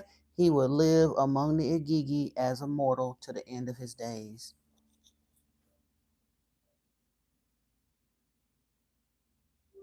What that got to do with anything? You want a piece of the meat with mashed potato? Lord, him. Anyway. All right, I'm going to go ahead on over here and continue on. I'd like that too, but I'm good. I want to try this elixir because they must be pretty magical. Every gathering they have, they be having some of their elixir. And I don't even drink like that, but I'd like to try it. Triumphant was Horon declared, the throne of his father to inherit. On a metal tablet was the council's decision inscribed. In the hall of records they placed it. This is another reason why I believe these older texts more, because they, like I said, good, bad, or indifferent. Now, yeah, Yahweh did some deliberate lying, and I think that's where things started getting sidetracked from the Babylonian tales forward.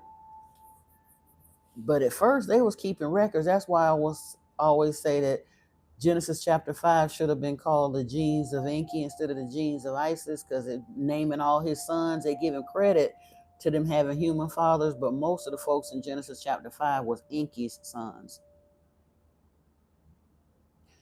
Who can no longer eat the elixir? Satu. They had a party. They got to fight, and Satu wanted land over Osiris or Asar. And to make sure that that Asar wasn't going to get land, they claimed they was going to have this party and all that. And Satu and who was it? Shamgaz, his father, Shamgaz and Satu got Osiris drunk, basically, and nailed him shut in a coffin and threw him into the ocean, and he died. That's the Egyptian story of Osiris and Isis. And they couldn't bring him back to life, but before they actually buried him, she removed his phallus and extracted semen from it and impregnated herself and gave birth to Horus or Horon in this story. But yeah, but even after that, Satu was trying to turn around because Horon was now going to be the heir. He'd already unalived Asar. Now he gonna turn around and unalive his son, his other heir, Horon, to make sure that he still don't. So they're starting these Anunnaki wars and stuff. And he tried to unalive Horon, and Ningishzida brought him back to life and all that other good stuff. But at the end of the battle, Horon didn't unalive Satu, but it was determined that instead of them healing him, because he had killed one of the Anunnaki and was trying to unalive the man's son twice, that they were going to allow him to live, but he would remain blinded and he would remain sterile, because in the fight, his family jewels got crushed. So he's going to remain sterile and blind and finish living out his life among the Agigi, but that they would not heal him. And that's why I was saying he couldn't have the elixir anymore. Well, maybe the drunken elixir he could have, but they actually had like the tree of life and the tree, they call it the fruit of long living, and the elixir of long life or whatever, that actually helped prolong their lives. He wouldn't be allowed to have that anymore. He's going to become immortal now. A mortal, not immortal. Yeah, his life, he done cut his own life short. They're not going to keep him alive by extra means any longer. Lioness, why are you looking like that? These people was wicked. Well, by our standards, they wicked. That's the way they got down. They violent. They, like I said, they not like us. Put it that way. They not like us. Good Googa Mooga. But yet they turn around talking about we made in their image. And honestly though, we are made in their image, but that's not even where humanity messed up. We are made in Enki and Ninma's image. But where humans messed up was by turning around and making God be in our image. Because the ones that were initially put in power over us, when Enlil got the moving things out of the way, they started getting down in some real ugly, nasty ways. And again, we talked about that before. Like Paul Wallace said, worshiping a monster makes monsters out of us. So the king priests were initially appointed by the Anunnaki, and they were Anunnaki hybrids, and they ruled for thousands and thousands of years. Go check out the Sumerian Kings list in the Oxford Museum. But then after that, when the king priests stopped, then they went to the human priests that were appointed by the Anunnaki, and then those bloodlines took in place. But by being in and amongst the Anunnaki, what the Anunnaki decreed and did amongst themselves, think the king priests didn't have a precedent of seeing that sort of behavior, and they ruled with a heavy hand over humans. And then the human rulers that started picking up along those lineages had precedent for being like that. And over time, it's just gotten worse and worse and worse. But it's because we were made in their image, but we turned around and created our gods in their image too, in their image.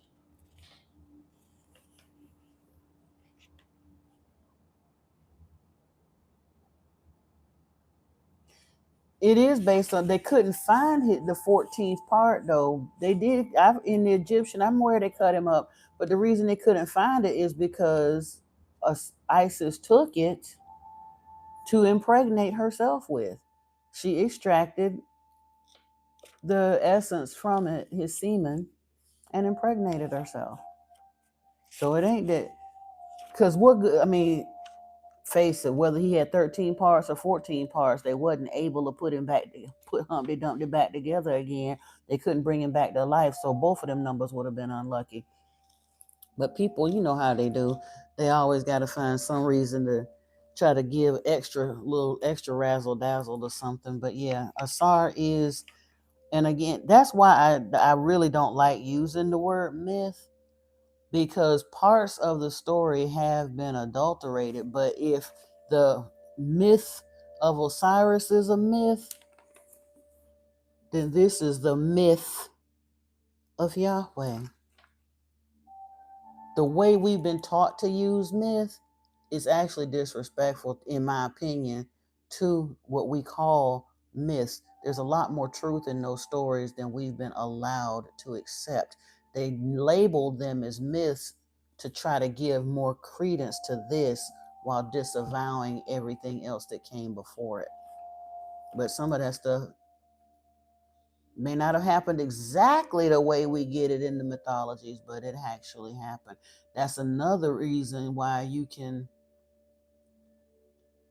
kind of start seeing the personality of the different Elohim if you're able to step away from the idea of myth and actually look back through the different pantheons to see how they behaved and who they did what to. Like I said, we get Zeus coming around and eating his child. Sounds really harsh until you understand that Yahweh don't have no love for life, and that ain't the first time he done did something to one of his children, and it ain't the first time that he, like I said, he does things like essaying people and unaliving people for no reason, and the way he dealt with Job, and the way he dealt with women, and the way he lied to Sarah, all of those sorts of things.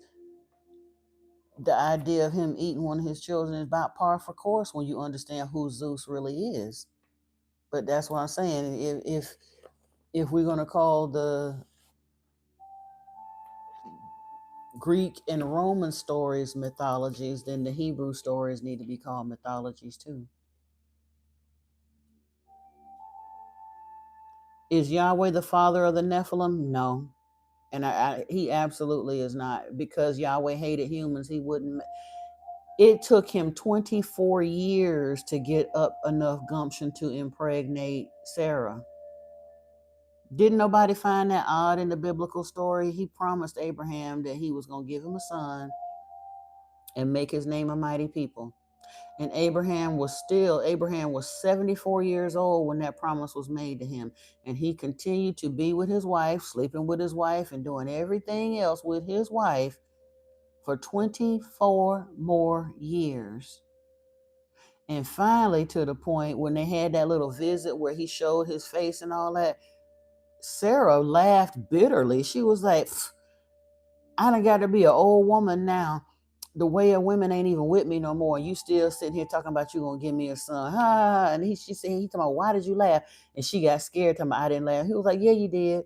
And he finally said, well, I'm gonna come back this time next year and she'll have a son.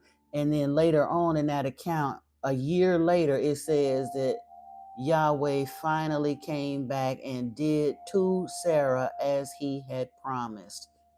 And it's worded exactly like that in the scriptures.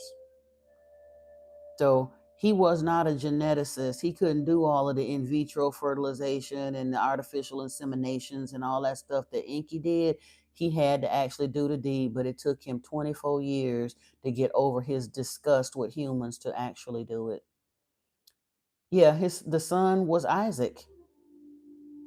Sarah and Yahweh's son was Isaac. It was being given credit as being Abraham's son, but Abraham's son is Ishmael, and he was a wild beast of a man, according to the scriptures. That is the father of the Islamic nation. But Isaac is Yahweh's son with Sarah. All the more reason. Remember what I just finished saying about how it ain't no stretch of the imagination to think that Zeus would eat one of his own children. What did Yahweh tell Abraham to go and do to Isaac? Take him up on the mountaintop and cut his throat to prove you faithful to me. Yahweh hates humanity. And he's a violent, bloodthirsty, nasty somebody. Always has been.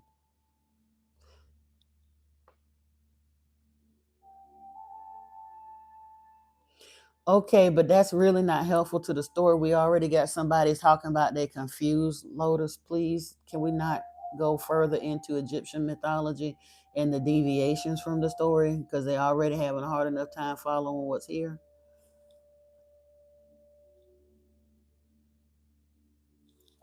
Yeah, they a lot of them tried. They hated him. He was. I'm telling. Before he even had children and stuff, he was exiled. Even in this book, he was exiled for committing essay against Sud. And the only reason he was allowed out of exile was because she got pregnant, and rather than have a royal bastard running around, she agreed to marry him.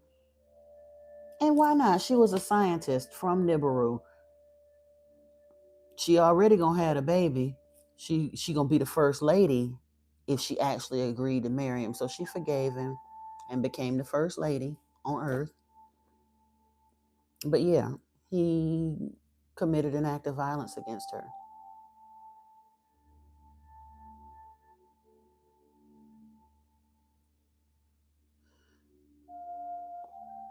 Yeah, and there are some that try to loosely liken Yeshua to Horus later because of it, which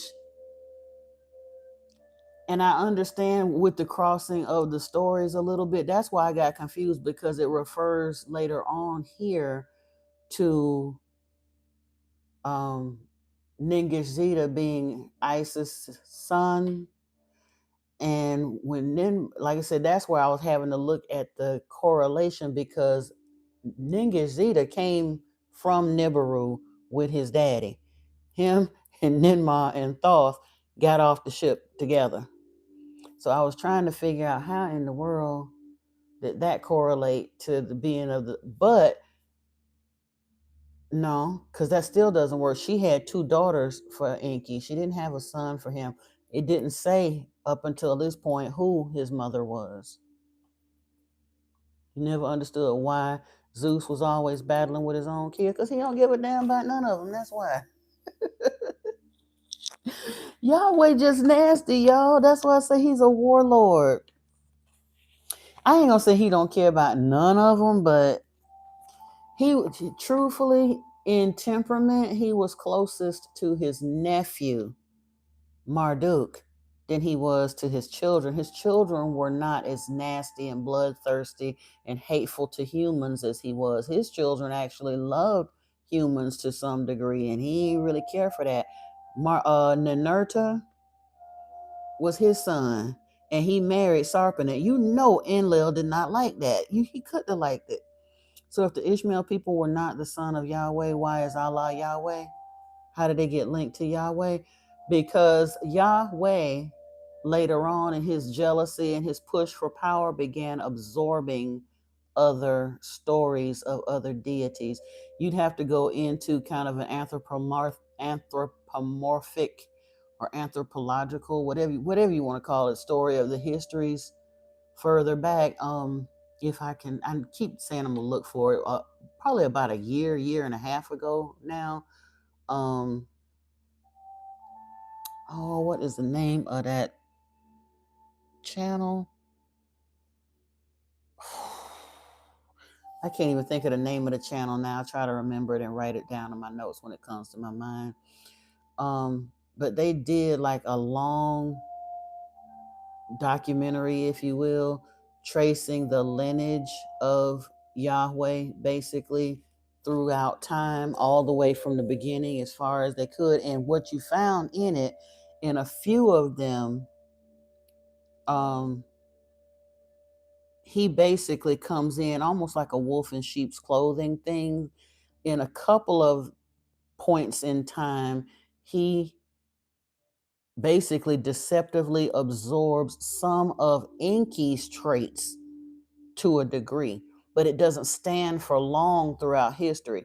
But in some of the cases, I guess as some of them went home, because a lot of the Anunnaki after a time, some of them started going back to Nibiru and stuff. So the pantheons shifted somewhat, and some of them started narrowing down. At one point, there was over 600 of them on Earth and 300 of them on Mars. But after a while, after the flood and after several things happened, that some of them started going back home.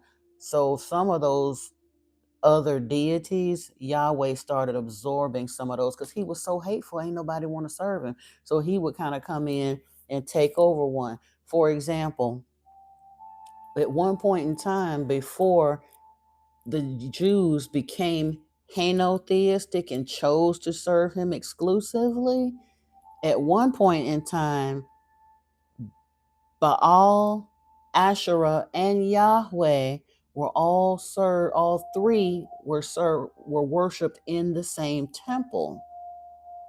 And then over time, he absorbed Baal into his own personality and basically just pushed Asherah off to the side. Asherah was loved, though. She was worshipped a lot, a lot.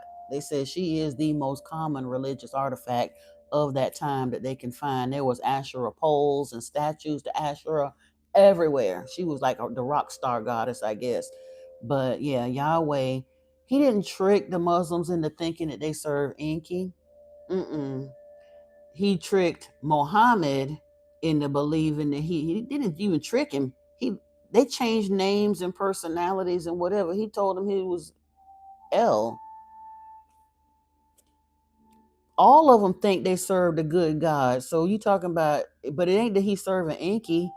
Muhammad believed that Yahweh's name was Allah, who branched back to El, which he does, but he also branches back to Yahweh. That's the part they don't understand and are not willing to accept. But no, he cause see, Enki is his only real competition for sovereignty on this planet. So when he got to a point when it's really down to him and Enki, he don't try to give credit for it. They tried to wipe Enki's name off the planet as much as they can, you know. What do I mean? Absorb Baal? Probably, like I say, Baal was probably one of his other names, but that's what I'm saying. When I say absorbed, at what time? Either Baal could have been another lower ranking Anunnaki who went home, or one of his other names. Yahweh done had a bunch of names throughout time.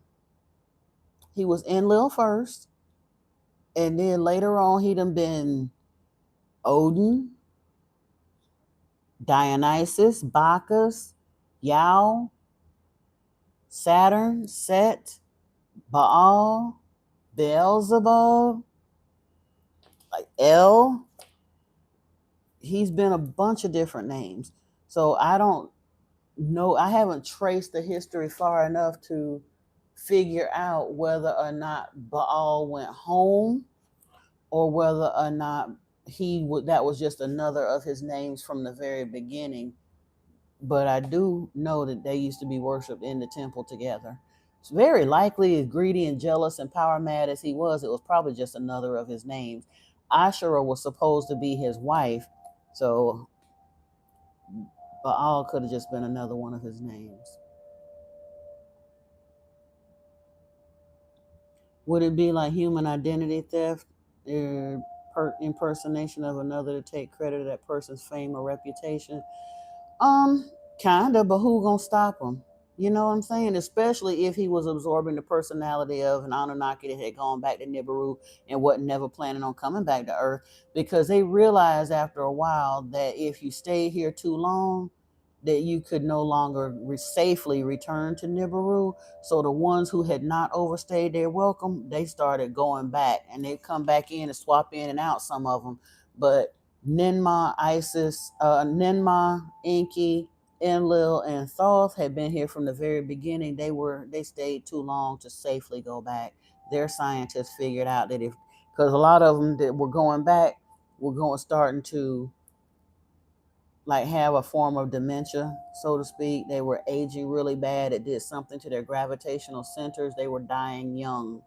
Young by their standards. They still live to be 200,000-300,000 years old, but it was their lifespans were cut short dramatically if they stayed on Earth too long and then came back to Nibiru. They get sick and go crazy and then die. So that's the main reason Enlil is still here. Ninmah and Enki would have stayed regardless, I think, because once we became intelligent, They saw us as their children and they wanted to help us, especially want help straighten out the mess that Enlil started.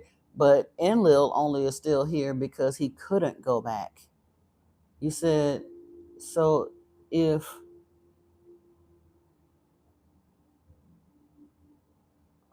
Opta went away and I put on a costume and then kept playing her character and then acting all crazy, influencing her followers to do bizarre stuff, I don't know who Opta and TJ are, but okay.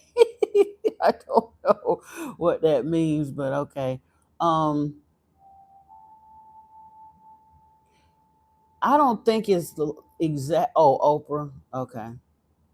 It's not exactly like that. I honestly think when he first started doing it, it was kind of sort of out of necessity. When they describe, and I'm not saying it's right, and you know I don't give Enlil much credit, but I understand kind of sort of what happened. By the time when we look at the beginning of the foundations of the nation of Israel, according to this, whether the timeline is a little skewed or not, it's not too terribly long after the flood, maybe 1,000 years, 2,000 years, whatever, several hundred, whatever it was after the flood. But the other Anunnaki seem to be well established. They've got people wanting to worship them. They're getting their cities rebuilt. They've got their temples and shrines together and all the rest of that. And Yahweh is hateful and ain't nobody really rocking with him like that. So he's got to find him a people. That's why he went out when Abraham and his father left Ur of the Chaldeans. Terah, Abraham's father, was a scribe in the temple of Nanar Sin. Nanar was one of Enlil. Wait a minute, was Nanar Enlil or Enki's boy? Let me see. I can't remember. Yeah, Nanar was one of Enlil, Yahweh's sons. So when Abraham and Terah and all of their little group of their entourage of people left out of temple service in Ur at the temple of Nanar and went out into the desert to make their own way, find a new, they struck out to go do whatever they could out wherever in the wilderness. And it got so bad for them. Well, actually, when they got out there, that's when Yahweh approached him and said, Yo, if you agree to serve me, I'll make your name a mighty people. He didn't have a people that were serving him. Number one, he don't know how to treat nobody. So who in their right mind would serve him? That part. But Abraham said, I will. That lets you know something about the nature of Abraham. That's why I keep going over those stories so people could understand not only is Yahweh a violent, vengeful, bloodthirsty God, but the people who chose to serve him wouldn't wrap too tight either. But the reason we serve him now is because our forefathers chose to serve him. They didn't do their homework. They didn't find out how wicked he was. And even once they were being treated badly, they still stuck around and chose to continue serving him, even though there was no real sane, justifiable reason to do so. Let me see something. You say you meant what if you kidnapped Oprah and wore a fake human suit of her and nobody in the public knew it wasn't the real her? Is that like what Yahweh has done with other gods? Most of the time it was just him showing up in a different place in a different time, because I'm saying he was this one, he was that one, he was the other one. They moved around in different places on the earth. Think about it. He was Odin in the Nordic pantheon up in the Scandinavian areas, right? So if that was his winter home for 10,000 years, let's say, the people there knew him as Odin. By the time he comes down to Greece, they know him as Zeus.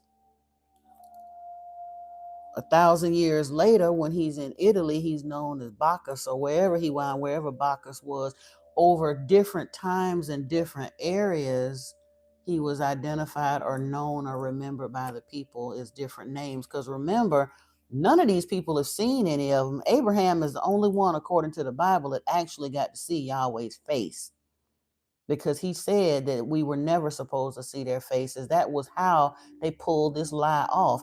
They showed up with all of their technology and their trinkets and the whirlwinds and the flying fish and the pillar of fire and the pillar of smoke and the flashbang, the copper serpents and the serpents that turn around and eat other sticks, and all of these technology and magic tricks and things that they did, but they never showed their faces. People only ever knew them by the statues that were erected, and if they had dealings with people and told them what their names was. So it'd be very easy for him to be over here in as for he didn't even tell y'all Abraham his name at first. Abraham said, "What should I call you?" You tell him, "I am who I said I am sent you." What? What's your name? Don't worry about it. I am who I said I am. And eventually he said that he was Yahweh. Or actually, he told him first, he told him, I am El Elyon, the destroyer. Don't get it twisted. Now, you tell me, how mentally stable do somebody got to be when they choose to worship and drag their entire family into worship over an idle promise that took well over a quarter of a century to fulfill, and the man won't even tell you his name, but you agreed to worship him? And then later on, when that same person, he finally tell you his name and finally give you a son, but tell you to go hike 3 days up the mountain and take that son up there and sacrifice him to me to prove that you're faithful to me. And just like that, on some blind servitude nonsense, Abraham was so smitten, blindly obedient, that he was willing to do that, and the church counts that as a good thing. That's not good. That don't show no real soundness of mind. Somebody gonna tell you to go unalive your child, and you go, okay, and you don't even really know their name. They ain't never really kept no promises to you, but because they said so, you willing to do that. And the preachers preach that from the pulpit every Sunday like that's a beautiful thing. Yep, Thoth moved around a lot. He loved the children of Kim. He stayed in Egypt, in Al-Kepalon, for 36,000 years, but eventually he did leave Egypt, and he went into the Mayan lands and the Incan lands as Kukulkan and Quetzalcoatl. He was known as something different over there, and he appeared to them as a winged serpent. Abraham was not only desperate, he was, that's why I call him an outlier, because he wanted somebody that promised to be his thuggish, ruggish backup. He said, and Yahweh genuinely told him, if you serve me, anybody that come against you, I'll curse them, I'll kill them, I'll be your... Let me go ahead and read this. Hold on. Let me see how much more with the 11th tablet. We're going to get through this 11th tablet, but I just want to make sure I can still do it. Hold on. In Genesis...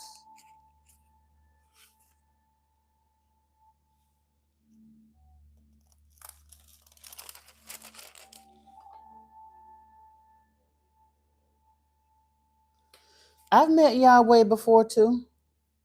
Oh, I didn't get a chance to see him. I'm not real clairvoyant, or I don't see apparitions, but I had a very conversation with his energy before.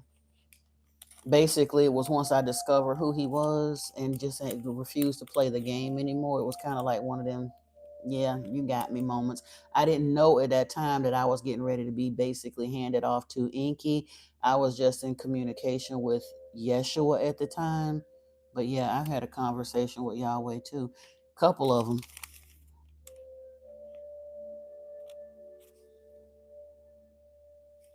Hey, Natalie Rose, welcome, welcome. Okay, hold on. Let me see.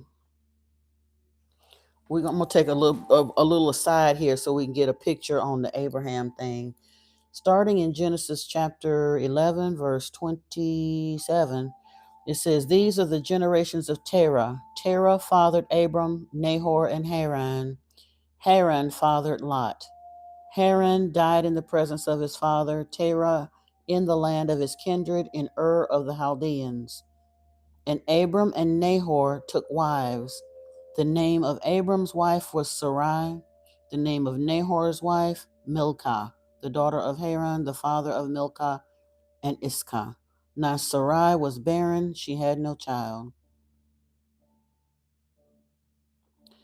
Terah took Abram his son, and Lot, the son of Haran, his grandson, and Sarai his daughter, and Sarai his daughter-in-law, his son Abram's wife, and they went forth together from Ur of the Chaldeans to go into the land of Canaan. But when they came to Haran, they settled there. The days of Terah were 205 years, and Terah died in Haran. Now the Lord said to Abram, go from your country and to your kindred and your father's house to the land that I will show you. And I will make of you a great nation, and I will bless you and make your name great, so that you will be a blessing. I will bless those who bless you, and him who dishonors you I will curse. And in you all the families of the earth shall be blessed. Right out the gate, first up, I'll curse anybody who curses you. Why would you even be thinking like that? I'll bless you. I'm cool. I'm there for the blessing. Why we got to come in with the cursing right away? He ain't made no promises. This is his first interaction with Abraham. Abraham don't know him from a can of paint at this point. And Yahweh told him to go out from your country and leave your people, leave your father's house, leave all of that, and I'm going to make of you a great nation. So Abram went as the Lord had told him, and Lot went with him. Abram was 75 years old when he departed from Haran. So he's telling you, leave your family, leave everything you know behind, based on the strength of, because I said so, even though you don't know me from a can of paint. And you ain't got no children. You 75 years old with no children, but I want you to just go out here wandering, and I'm going to make your name a mighty people. And Abraham said, okay, and went right on out there without a second glance. That's not showing soundness of mind, people. And Abram took Sarai his wife, and Lot his brother's son, and all their possessions they had gathered, and the people they had acquired in Haran, and they set out to go to the land of Canaan. When they came to the land of Canaan, Abram passed through the land to the place at Shechem, to the oak of Moreh. And at that time the Canaanites were in the land. Then the Lord appeared to Abram and said, to your offspring I will give this land. So he built there an altar to the Lord who had appeared to him. From there he moved to the hill country on the east of Bethel and pitched his tent, with Bethel on the west and Ai on the east.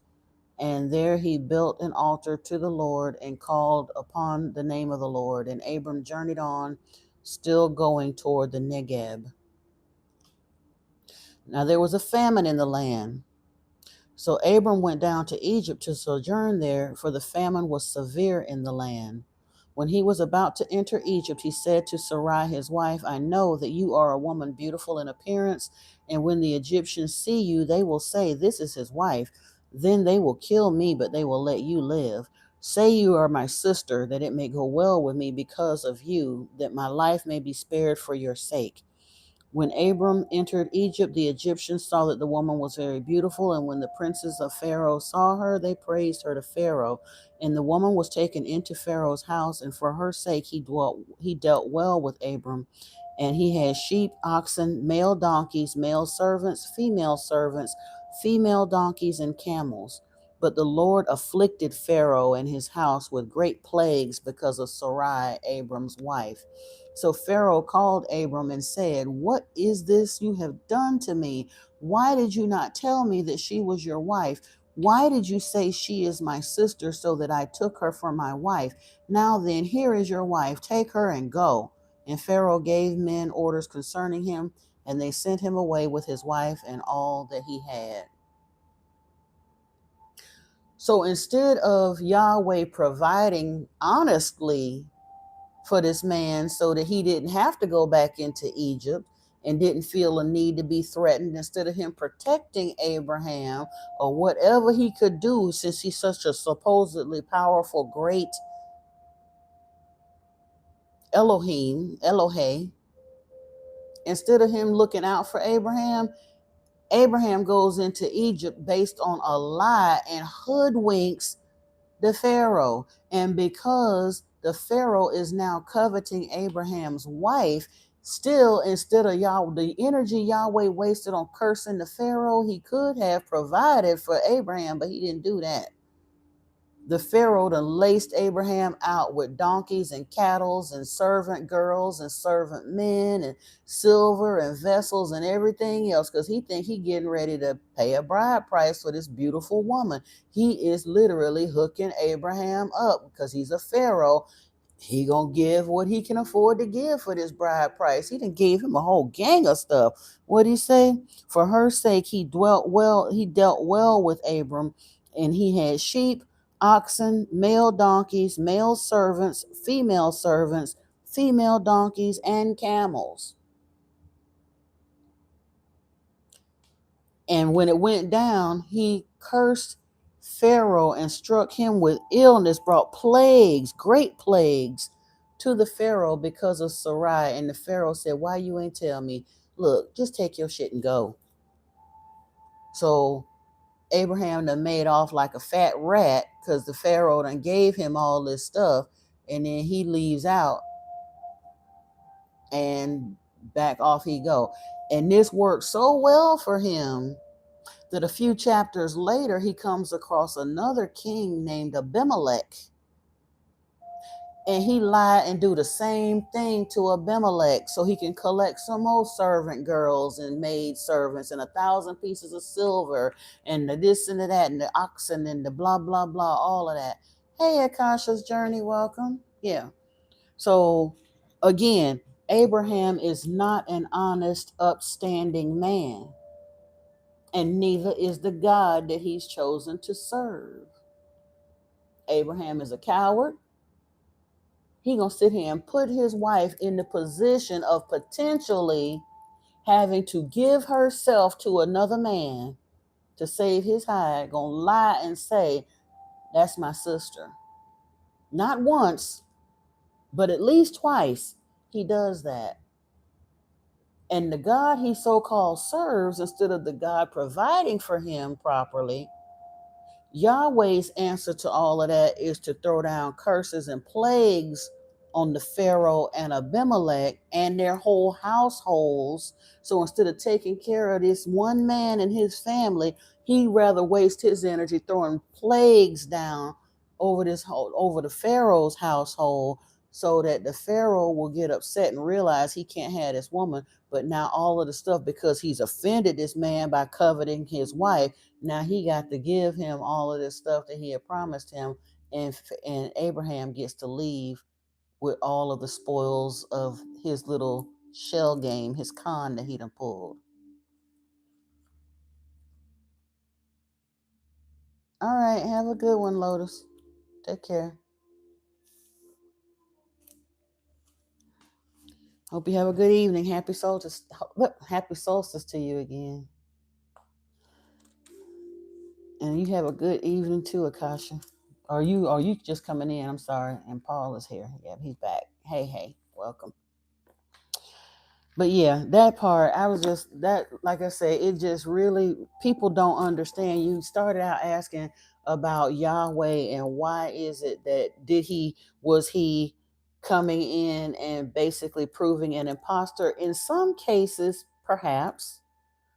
Um, but over time, in most of the cases, it was just a matter of time and who they were choosing to be known by as they moved around the planet.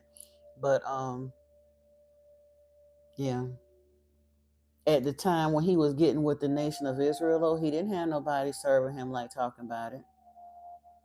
And if you think about it, for real, the way he talked about the reason why he winds up reaching out for Muhammad and his people after the fact was the nation of Israel formed basically as a nation in 500 BC.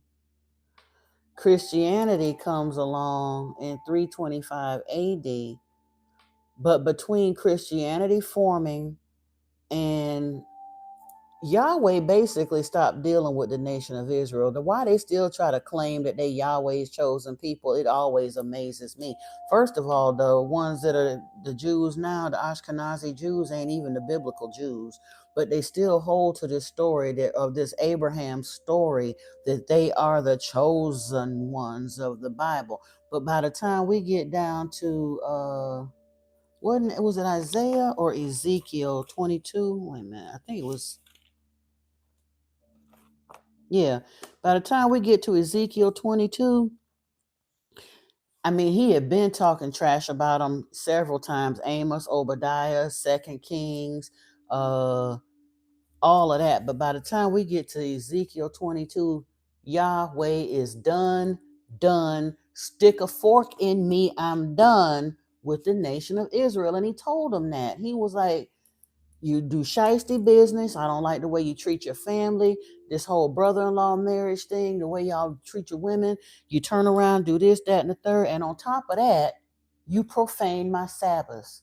You are a cursed people. He put it right there in the book. And they so stubborn and bullheaded, just like him, that they can choose to ignore all of that and still to this day claim that they're the chosen people. And he done been told them, say, you a stiff-necked people, I wash my hands of you. You a cursed people. I brought scourges on you, and still you did not return to me. I brought famine and drought to you, and still you did not return to me. I even marched you around for 40 years in the desert, and still you did not return to me. You don't serve me the way I want to, and I'm done with you. And they still claim to be the chosen. You say you're not leaving? Oh, okay, cool. That part. Oh, you said bye to the Anunnaki. He was told to take this. Okay, take his stuff and go. Well, truthfully, it was Abraham that was told to take his stuff and go because, like you said, he had sat up there and Yahweh brought plagues to the Pharaoh's house over Sarah. He brought plagues upon Abimelech because of Sarah. He afflicted Abimelech's house so bad till I think the women had gone barren. Even the animals had stopped producing. He had afflicted them so bad. So that's why it gets me when Christians and Jews and stuff talking about not using sorcery and black magic. Yahweh don't do nothing but use sorcery and black magic. How you gonna make an entire nation go barren? All of their firstborn, all of whatever, even the animals go barren. You turning the water, all the water in a town to blood so that their crops die out and the people are dying of thirst. You bringing in famine and stuff and locusts and stuff to come in and eat up the crops and all so that the people are starving in an area. That's how you show up and show out for your people, by bringing death and ruination everywhere you go. And they so bloodthirsty and vile and wicked till they think that's a good thing. Yeah, we'll serve him because he cool. He go in and just fuck up everybody on our behalf. Like, for real? That part. Let's get on back over here into the Lost Book, though. Let me see here.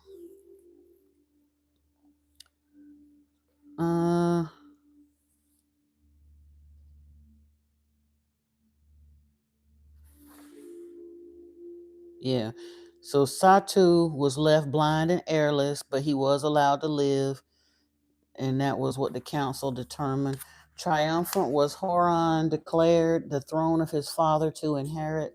On a metal tablet was the council's decision inscribed in the hall of records. They placed it in his abode. Marduk with the decision was pleased. By what had happened he was sorrowed. That's weird.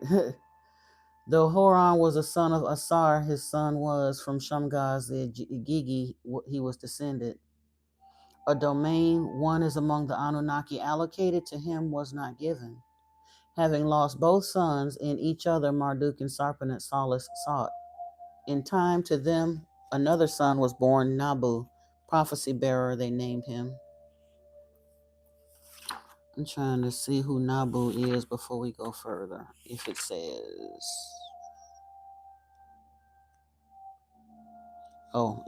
apparently he doesn't have a place in the biblical canon because it just says that Nabu is the son of Marduk and Sarpanet. He organized human followers of Marduk. Okay. Now this is the account of why in the far away a new chariot's place was built. Oops, sorry, I didn't mean to kick that. And the love of Dumuzi and Inanna that Marduk by Dumuzi's death disrupted. It was after the contesting of Horon and Satu and their aerial battle over Tilmun that Enlil his 3 sons to a council summoned. What concern to them of what was happening, he said. With concern to them of what was happening, he said, in the beginning, the earthlings in our image and after our likeness we made. Now the Anunnaki offspring in the image and likeness of the earthlings became. Then it was Cain who his brother killed. Now a son of Marduk is his brother's killer. You can't put that on humans, though. Come on now. Stop it. For the first time ever, an Anunnaki offspring from earthlings an army raised. Weapons from a metal. But who taught them to do that? A Gigi. Humans didn't teach Anunnaki to do that. The Anunnaki taught humans how to do that. So they could stop the nonsense. Weapons from a metal of the Anunnaki, a secret in their hands he placed. From the days when by Alalu and Anzu our legitimacy was challenged, disruption and rule breaking by the Agigi continued. Now the beacon peaks in the domain of Marduk are located. The landing place by the Agigi is held. Now toward the place of the chariots, the Igigi are advancing. In the name of Satu, to all the heaven-earth facilities they claim will lay. So did Enlil to his 3 sons say, to take counter steps to them he proposed. An alternative heaven-earth facility in secret establish we must. Let it in Ninurta's land, beyond the oceans, in the midst of trusted earthlings, come to be. An alternative heaven-earth facility. Okay. Like a bond heaven earth is the communication tower between Nibiru and Earth. Okay. Thus was the secret mission in the hands of Ninurta entrusted. In the mountain lands beyond the oceans, beside the great lake, a new bond heaven earth he was setting up. Within an enclosure he placed it. At the foot of the mountains where the gold nuggets were scattered, a plain with firm ground he chose. On it for ascent and descent markings he made. Primitive are the facilities, but the purpose they will serve, so did Ninurta to his father Enlil in good time declare.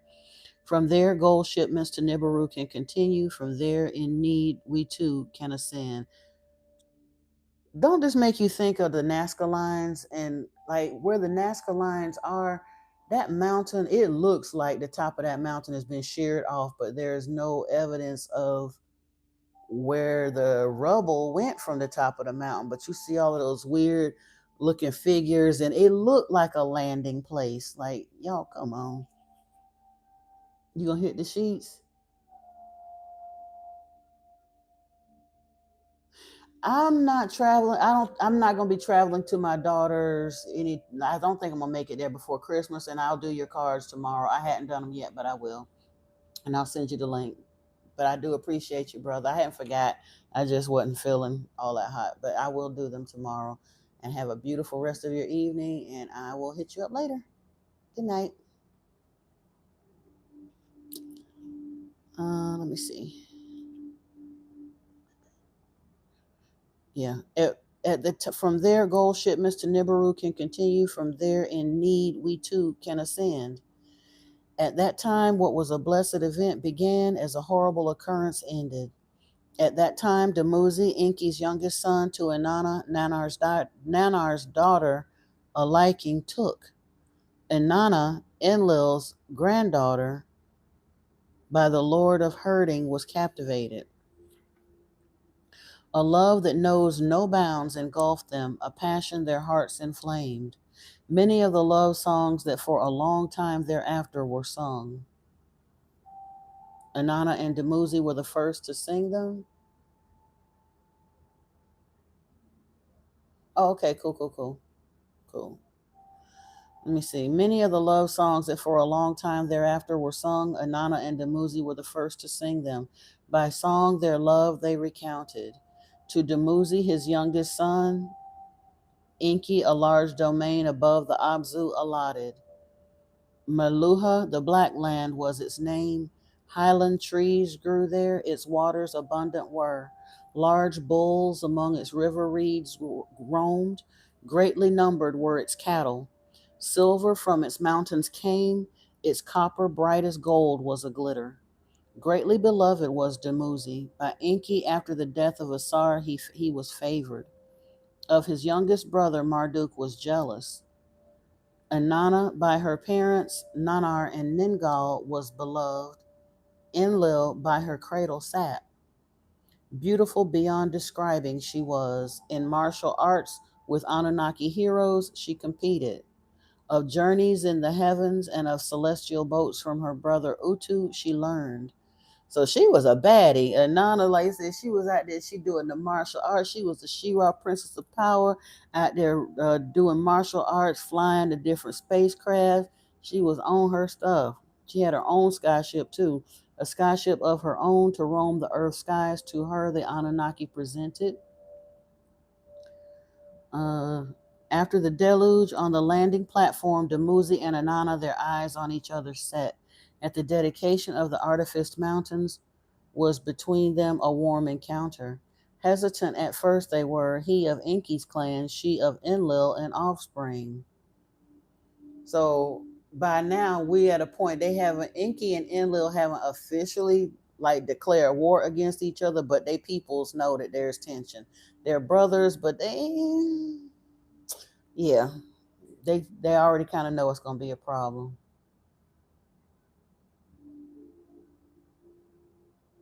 Could be. Honestly, there's a lot of what we call the ancient wonders and stuff. Like, I have no doubt in my mind that like Angkor Wat and uh, places like that were probably carved by them. The pyramids for sure were, both the Mayan ones and the Egyptian ones. They tell us that they did those, but a lot of those lost civilizations in the Brazilian rainforest and throughout India and all that. There's a lot of ancient civilizations that have been lost over time to jungles and stuff. But yeah, they built them. Let me see. At the dedication of the Artifice Mountains was between them a warm encounter. Hesitant at first they were, he of Enki's clan, she of Enlil's and offspring. When Ninhursag for peace the disputing clans together brought, Inanna and Dumuzi away from the others to be together managed. Love to each other they professed. As they went strolling together, sweet words of alluring love to each other they said. Side by side they lay down, one heart with another heart chatted. Around her waist, Dumuzi put his arm like a wild bull to take her, he wished. Let me teach you, to Inanna, Dumuzi said. Gently she kissed him, then to him of her mother she spoke.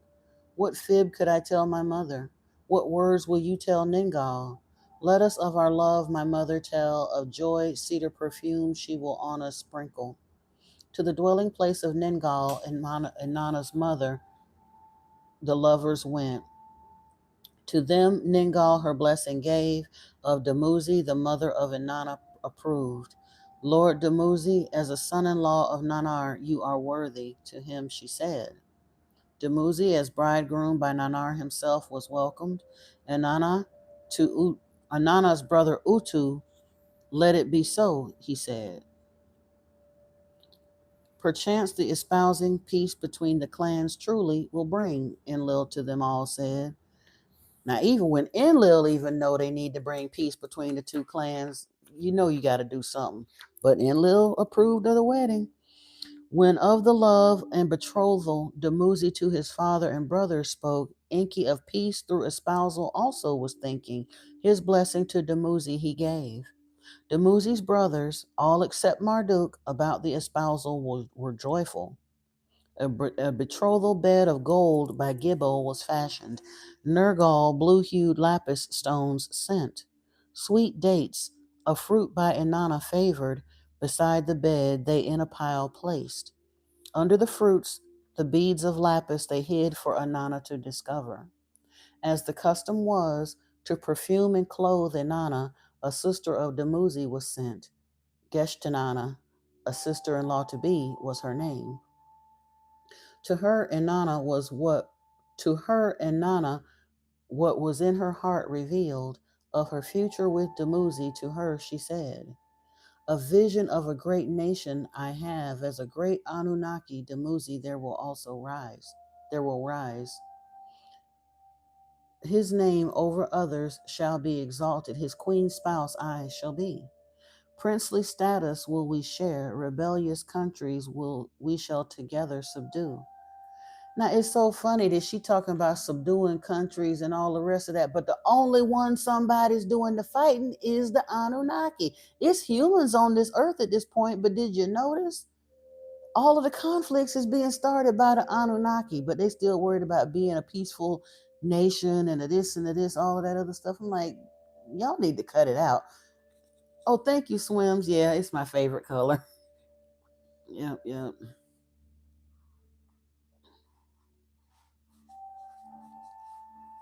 I wouldn't be surprised if it was the temple is carved out of a mountain should be the Lord Shiva. That's Enki's land.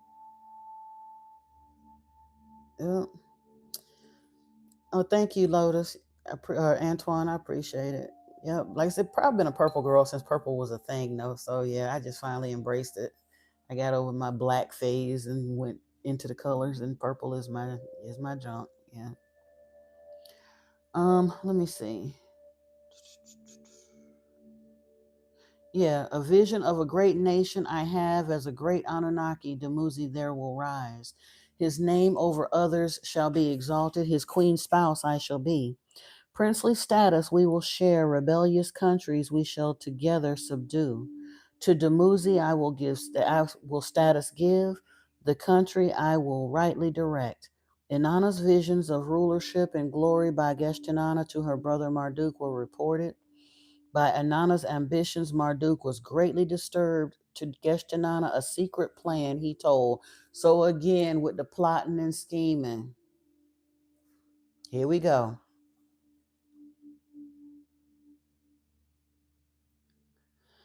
Um, you said, are all the Anunnaki just a warring species? Is fighting their thing?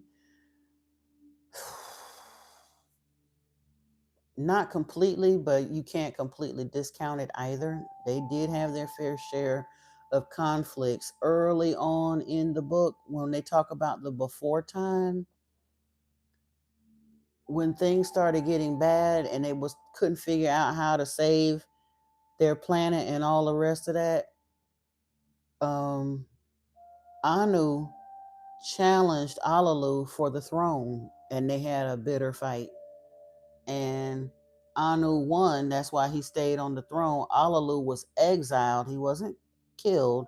He was exiled, and he took a ship and came here to Earth to be a hero by finding the gold. And he said, if I find this gold, I want y'all to give me rulership of Earth. And Anu said, bet, we're going to do that. But instead, he sent Enlil down here and gave rulership of Earth to him.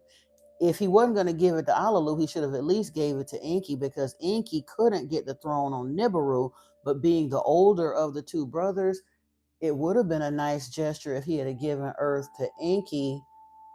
And instead, since he couldn't rule on Nibiru, he could have had Earth, but instead he did his own son and his former rival dirty and gave Earth to Enlil.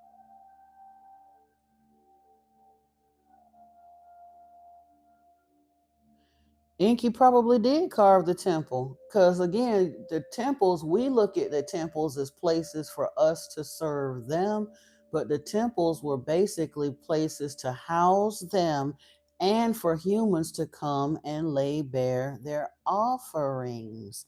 That's how they went shopping, by collecting the offerings, whether they were grain offerings, perfume offerings, livestock offerings, and even the burnt offerings.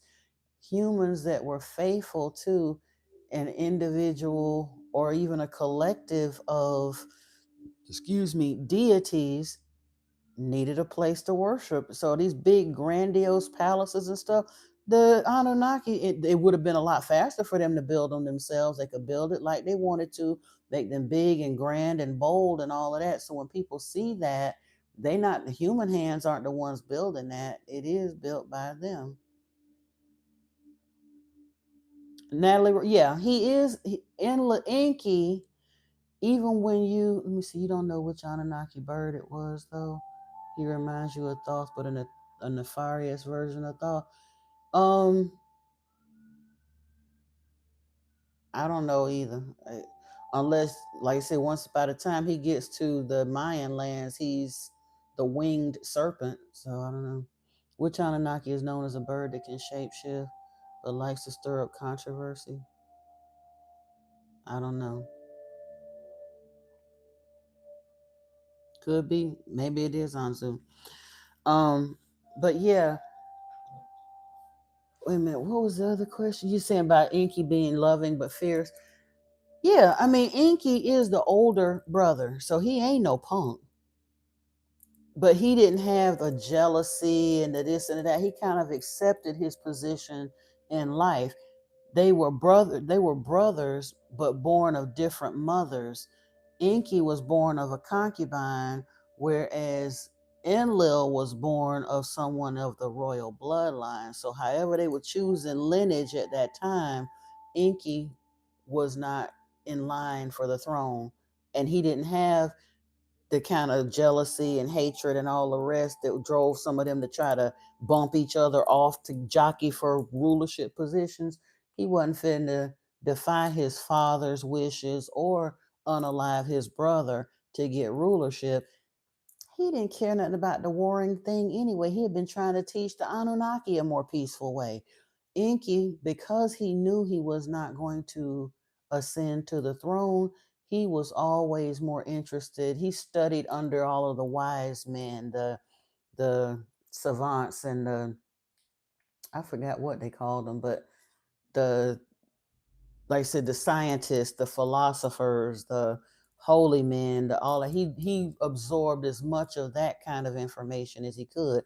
That's why he was a geneticist. He had been studying on Nibiru all his life. He was a grown man when he came here to Earth, so he would have had to have been at least 30 or 40 shars old before he came to Earth, which a shar is 3,600 years. So he was, 100,000 years old by our time already. So,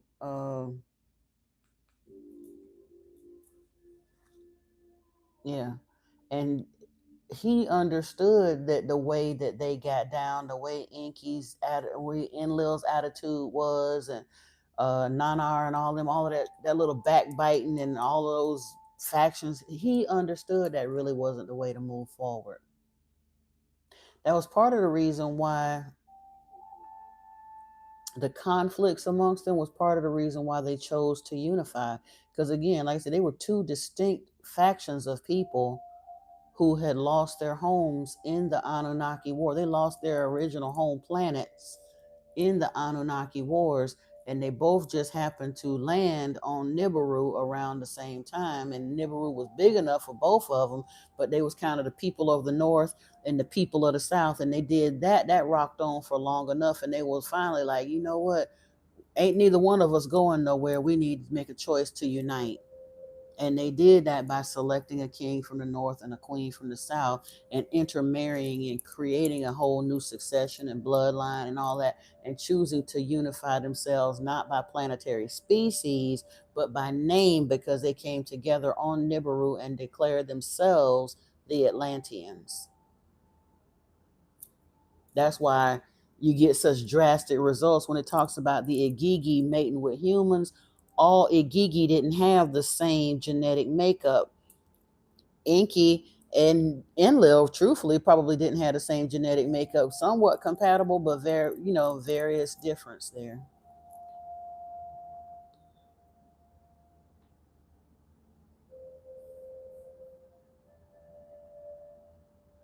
You say you think they watch the live? Who watches the live? I hope they do. I ask them to come in every time I have a session. Let get it straight, help flow through me, so cause this I don't want to be doing this by myself. This ain't my gig, it's theirs. But yeah, let me continue on here. By Anonymous, let me see. Yeah, you off work? Get it? Oh, hey Bugatti, what's up? What's up? What's up? You got off work? Part 48, baby block party. Fortunately, well, after I had forgotten before, but once I made them for subscribers only, the trolls quieted down a lot.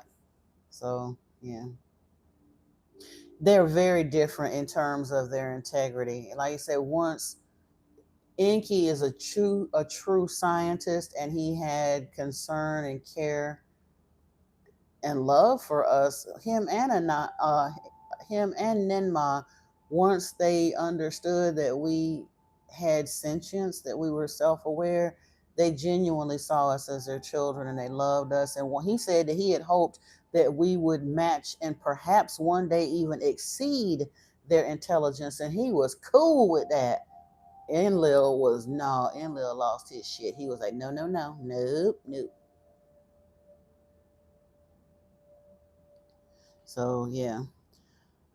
All right, let me see. Inanna's visions of rulership and glory by Geshtinana to her brother Marduk were reported. By Inanna's ambitions, Marduk was greatly disturbed. To Geshtinana, a secret plan he told. To her brother Dumuzi, to the herder's dwelling, Geshtinana went. Lovely to behold and perfumed, to her brother Dumuzi, thus she said: Before with your young wife in your embrace with you will sleep, a legitimate heir by a sister born you must have.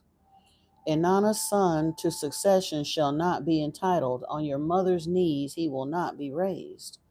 She put his hand in her hand. She pressed her body against his body. My brother, with you I will lie down. Bridegroom, with you a peer of Enki we shall have. Now, ain't that some nastiness? Ain't that some nastiness? Inanna and Dumuzi, well, because you said I am Niana.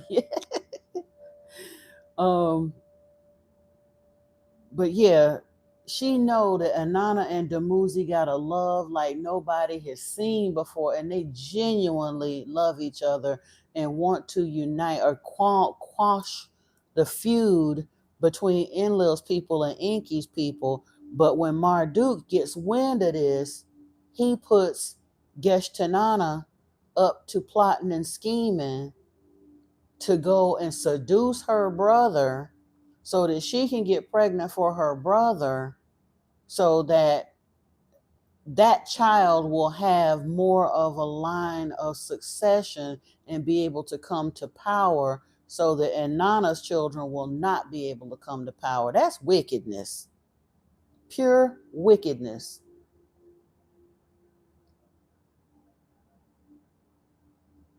Oh yeah, Natalie Rose, I believe that too. Do I ever pray to meet any of the Anunnaki? Do I consider any besides Enki to be your guides? Thoth, Yahweh, Yeshua, and Thoth came forward before I knew anything about Enki. When I asked for any of the ascended masters that were willing to work with me to come forward back in 2020, Yeshua and Thoth came forth immediately. And then Saint Germain came with him. Yeshua and Saint Germain hang tough together, and then I was handed off to Master Dwal Cool for a little while, but then ultimately, like I said, around 2022 or so, started being aligned more with Enki.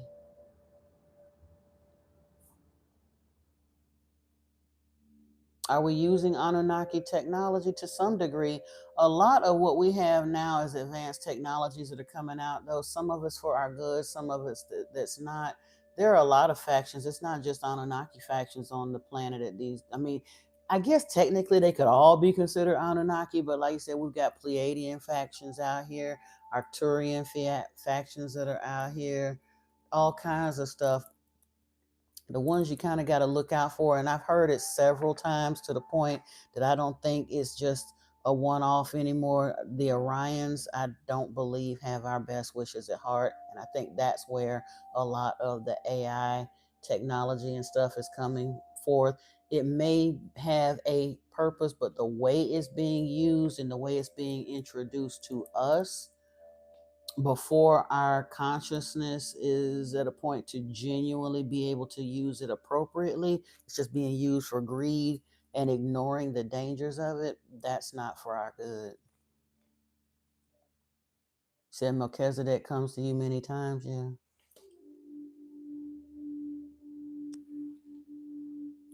Do the Anunnaki ever do black magic? Depends on which Anunnaki you thinking of. Like I said, Yahweh do it all the time. He's Anunnaki.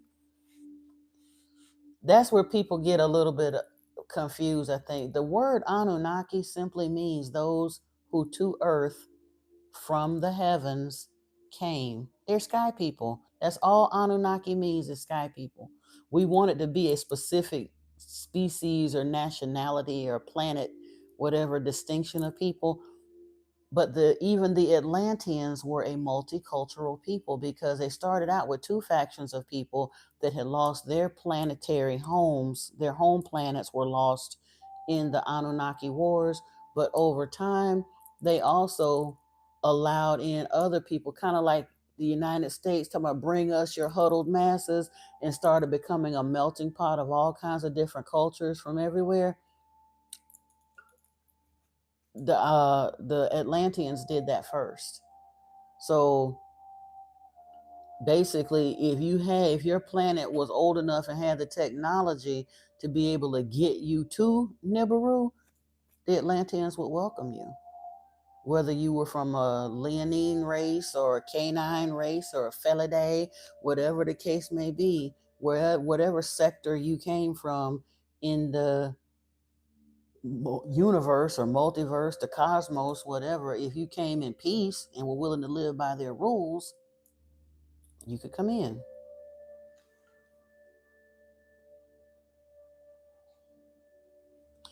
You think they can beam into space and cloak themselves? Of course they can. Almost any spaceship that has the technological advancement to be able to get here to our atmosphere can cloak itself.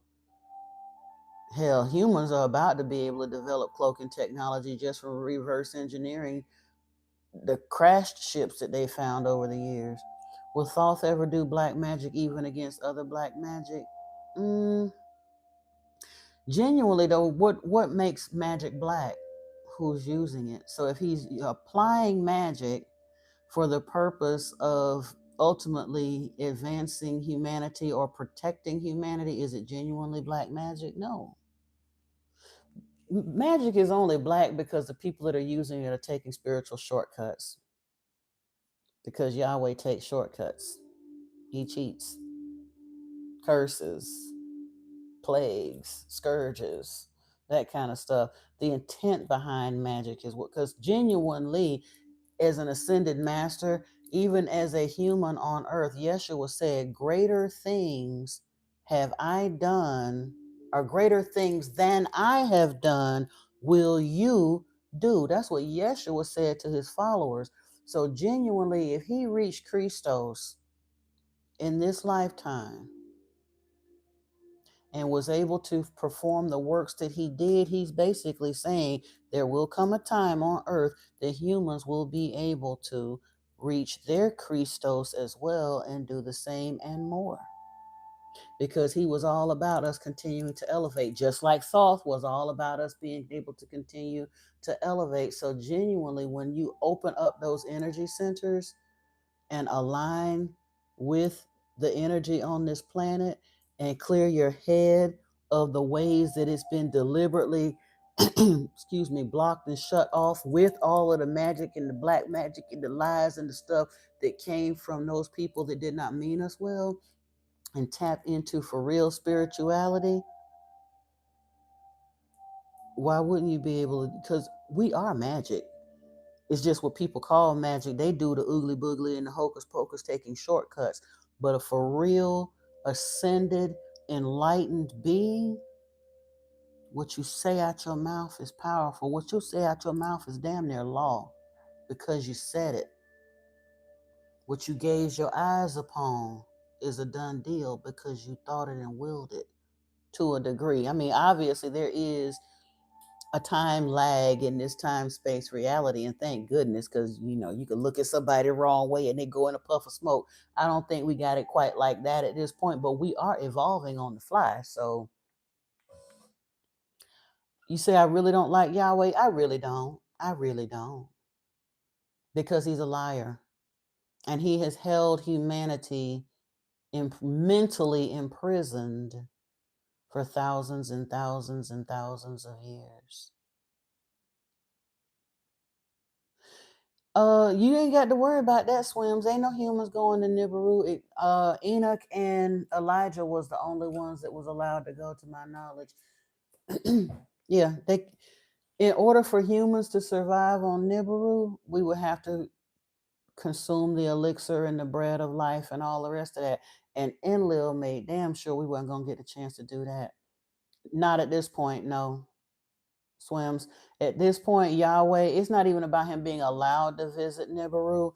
Earlier on, I think it was in either the 7th or 8th tablet when we were reading it, they came to visit. Anu and some folks from Nibiru came here to visit because they wanted to see Adamu and Tiamat when they were first created.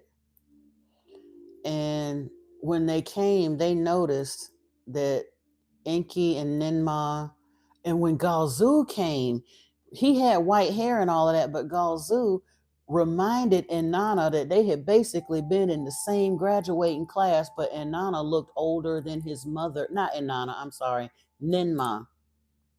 Galzu was an emissary from Nibiru. He's also the messenger of the creator of all from time to time, but that's another story. But when he was sent from Nibiru to come visit with them and bring messages, he reminded Inanna that they had been in the same graduating class, but she now looked older than his mother.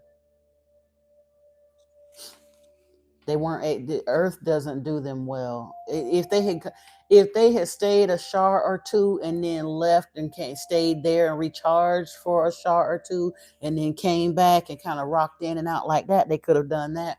But they stayed here too long, and their scientists started noticing that the ones who had been here for a while, and they started sending them back after, I think, the first cataclysm or whatever. When they started going back, they noticed that they were starting to develop a form of dementia or psychosis or something. They were losing their minds. They were aging really badly.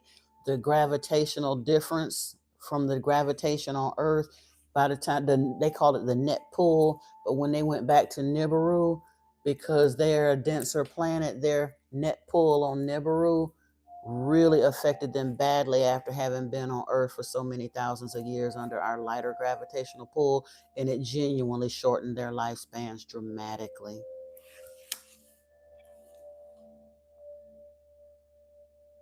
So yeah, at this point, Yahweh, that's the part that I was like, the irony of it. Yahweh would have been in line for the throne on Nibiru if he had just took his selfish, greedy ass home when he had the chance. Now he's stuck here. The creator of all has said, I didn't tell y'all to come here messing with my stuff, but since you've done this thing, you're not finna leave him like this. Now, Yahweh ain't going to be the one to fix it, but he can't go back home either. He's stuck. You feel Yahweh secretly admires people like me, willing to expose him, even though it's a challenge to get people to see. He needs those type of people to call him out. He don't fault me. I don't know if he admires me, but the conversation that we had when we had it, like I said, it was kind of like Toto pulling the curtain back on the Wizard of Oz. Once I realized, like, called him out on who he is and what he is and all the rest of that. Because I was angry with religion for a long time, but even then, and I think because of the fact that I was genuinely sincere.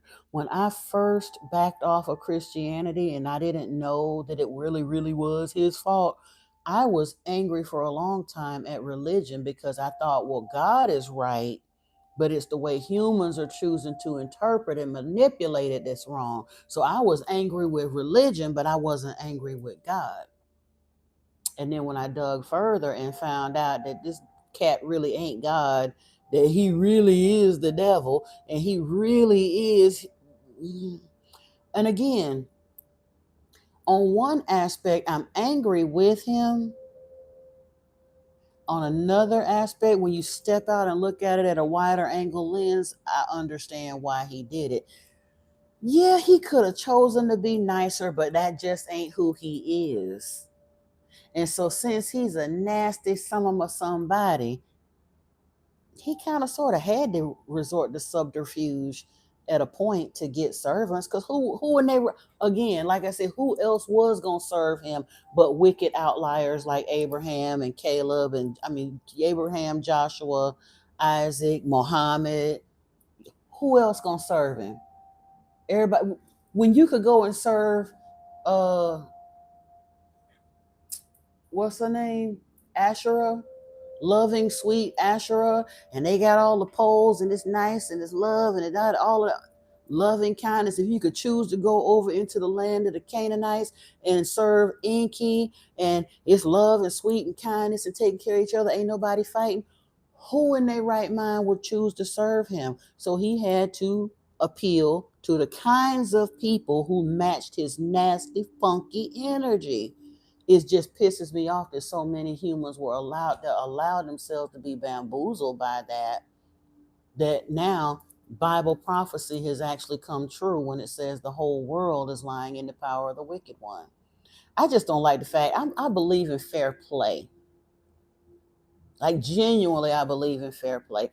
I have, to some degree, and again, I'm not blaming the people, so don't get it twisted, but to some degree, I have more respect for Satanists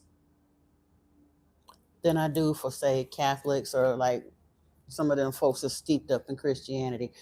Now, the one, well, I should say, then the hierarchy, because again, the parishioners genuinely don't know no better. So when I say Satanists and the religion, the Christians, I'm talking about the church hierarchy that do know better.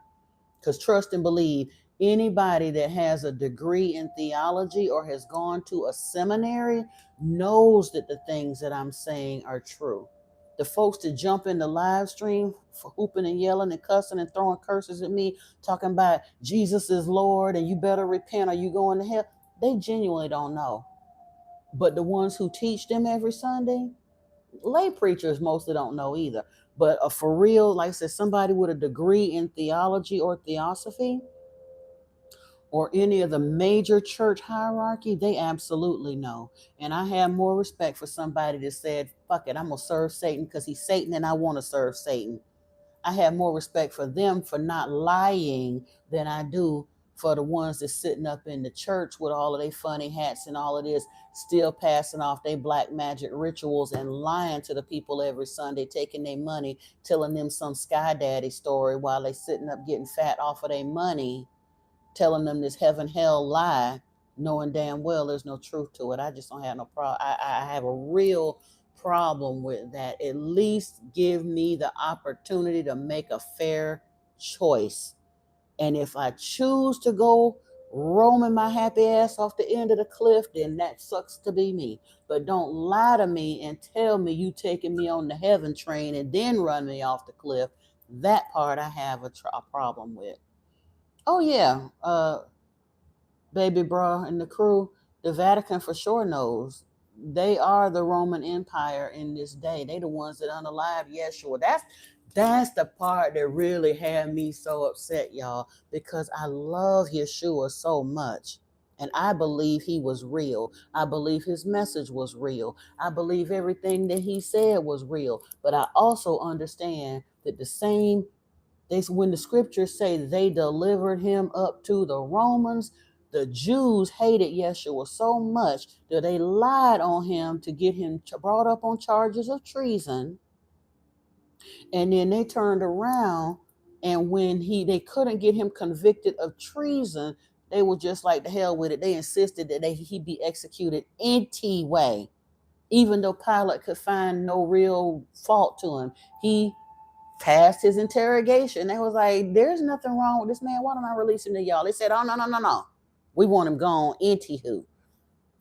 And then the Romans that they delivered him up to is the same Romans that turned around 300 years later at the First Council of Nicaea and created the religion Christianity. That is the most blasphemous, hypocritical, ironic piece of nonsense ever. You killed this man, this beautiful, beautiful man who was trying to educate and help enlighten humanity, and then you turned around and spun that lie to turn around and convince the world that Yeshua was trying to point people to serve this same demon God that he gave up his life trying to teach people not to worship. That's the part that bothers me. That's why I keep speaking on it as vehemently as I do. I haven't watched The Chosen because I don't have regular TV. Is it on Netflix or is it on Prime Video? That's what I really wanted to be on because I don't have Netflix. I don't watch enough of any of those to have any of the apps. But somebody had told me I should watch it, and I kind of sort of wanted to. I'm gonna look for it on Prime Video and see if it's there. But yeah, Swims, I was so angry with that because I've always been one for the underdog, number one, but I've always had a very, very strong sense of fair play. Cool, Natalie Rose. Let me make myself a note right now. Watch The Chosen. I don't know when I'm gonna be able to watch The Chosen because I got to get myself together, y'all, because 2026, we got things to do. But yeah, I am gonna start watching it. Maybe I'll binge watch it one weekend or something. Yeah. Anywho, let's get back over here to finish this thing here. So, let me see. I guess Chinana done pissed me off here too. So yeah. And Nana's son to succession shall not be entitled on your mother's knees, he will not be raised. She put his hand in her hand, she pressed her body against his body. My brother, with you I will lie down, bridegroom, with you a pair of Enki we shall have. So did Geshtanana to Dumuzi whisper, a noble issue from her womb to have. Into her womb Dumuzi poured the semen, by her caressing he fell asleep. During the night, Dumuzi had a dream, a premonition of death he envisioned. In the dream, 7 evil bandits he saw coming into his dwelling. The master has sent us for you, son of Dutur. To him they said. They chased away his ewes, his lambs and kids they drove away. The headdress of lordship they took off his head, the royal robe of his body they tore. The staff of shepherding they took and broke, his cup from its peg they threw down. Naked and barefooted they seized him, in fetters his hands bound. In the name of the princely bird of the princely bird and the falcon, they left him dying. Disturbed and startled, Dumuzi in the middle of the night awoke. To Geshtanana the dream he told. The dream is not favorable, Geshtanana to the distraught Dumuzi said. Marduk of raping me will accuse you. Evil emissaries to arrest you he will send. What kind of foolishness is that? She's literally come in here and purposefully seduced her brother to get impregnated by him, and then turn around and say, because he done had this dream, that Marduk is going to accuse you of essaying me. So why you don't speak up and tell the truth? Because Marduk and her was the ones that was plotting in the first place.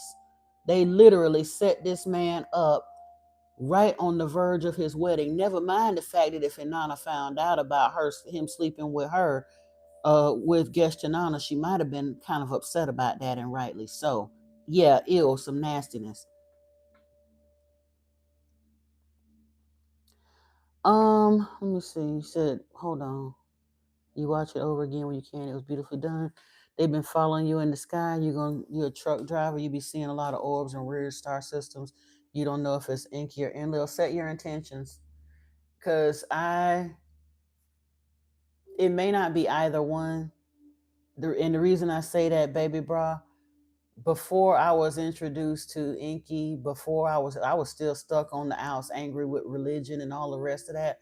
But in around 2011, 12, 13ish or so, my children were spotted out, had saw craft, like I said, driving down the road, ships uncloaking, this, that, and the third. We had one right up over our house that was just like hovering there, no sound. It was like across the street, not directly over the house, but it was right across the street, kind of looking at us, and it left. My youngest daughter was taken aboard craft that year. I saw a whole fleet of starships, and I had like a telepathic download from Ashtar Sheeran that year. So yeah, it happens. We got a lot of stuff going on that's been going on, but I wouldn't be concerned about it if you are on the side of light. Enlil ain't gonna push too hard, and the fact that you're here on this live stream, my channel, before I made the first video, initially I didn't know any better. My channel initially was dedicated to Enki, and the moment I found out, I took that down and had to redo the dedication on this channel. I literally denounced my baptisms and my dedications to Enlil and rededicated myself to Lord Enki.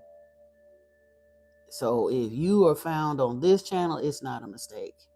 I don't think you got to worry about Enlil coming after you too hard. He might try you every now and then. I wanted to watch religious swims, but I couldn't find it for free at the time. I actually have a little money coming in this week. I might go ahead and pay for it on YouTube or whatever. But yeah, I saw it. Somebody told me, I'm going to write this down to remind myself again. Watch The Chosen and Religulous.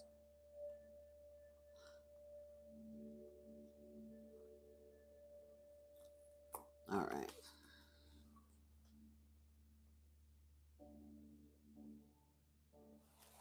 And Prime movie about Enki and Enlil.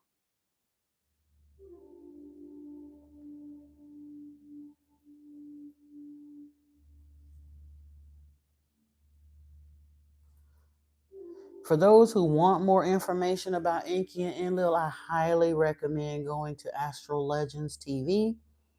They've done several very nice pieces on different ones of the Anunnaki. They also have a lot of information about other beings from other star systems, different identifiable types of extraterrestrial beings, if you will, from other worlds and star systems. So I definitely encourage you if that's your thing. But they have a very good inaction of the Lost Book of Enki. They discuss Thoth in great detail, the battle between Enlil and Enki, what they're doing now, where could they be. It's all kinds of goodies there. Ancient Astronaut Archive, I think, also has some pretty good stuff. You said you recorded lightning storm passing through New Mexico, rewatched it. You can see a whole face appear in the sky with no clouds around it. You shared it. Oh, wow. That's cool, baby bro. That is cool. I haven't ever been able to catch catch it on film. I remember one morning in meditation when I was really, really connecting. Like I said, all my stuff was coming in and I was having all of those physical experiences. I've told people about the visitation from the congregation of over 100 ibis and being visited by the Nande parakeets and receiving the sand dollars and all that around that time period. I was waking up for about a week straight. I was hearing the music of the spheres. I go out in the morning in meditation, and it was quiet. There wasn't nothing around. It wasn't the neighbors. It wasn't nothing else. I was hearing like the sounds of the planets and hearing the music of the spheres. And one of those mornings, I looked up in the sky and saw the eye in the sky, and it wasn't super cloudy. It wasn't like, yeah, it was really weird. It wasn't like a super bright blue. It was kind of a watery, not maybe kind of a cornflower blue, but it was a huge, huge eye in the sky that I saw. It was interesting. Oh, blackout invasion Earth. Okay. You say you watch a lot of their. Okay, cool, cool, cool. Yeah, on video on YouTube. Yeah.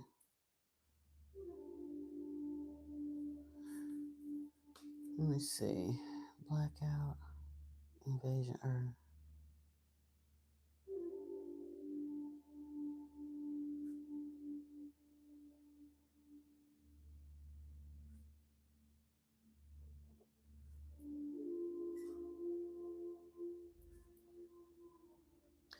Of course, the government has a lot of shams because what people don't realize, and I wish I could find it again, but a lot of the really, really good documentary pieces that you'll get, they only stay up for a little while and then they get removed.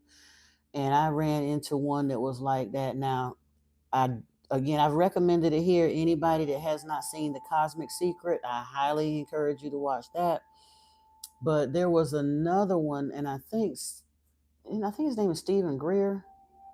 He did a documentary a while back that on the WhatsApp page you can share stuff over there. If you don't have either, do you have, baby bro, do you have WhatsApp or Messenger?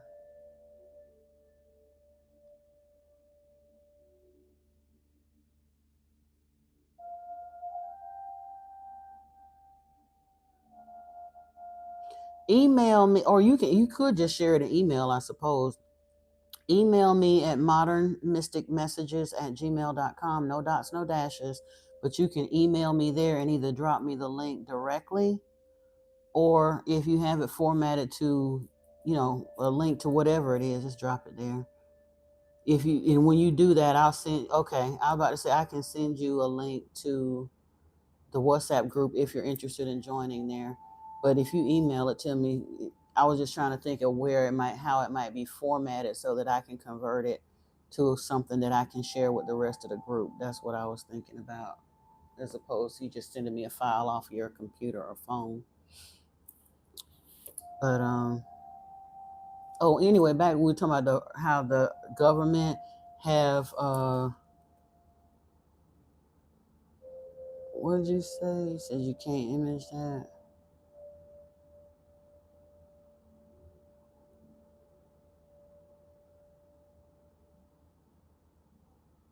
Oh, shams. You said the government has shams too.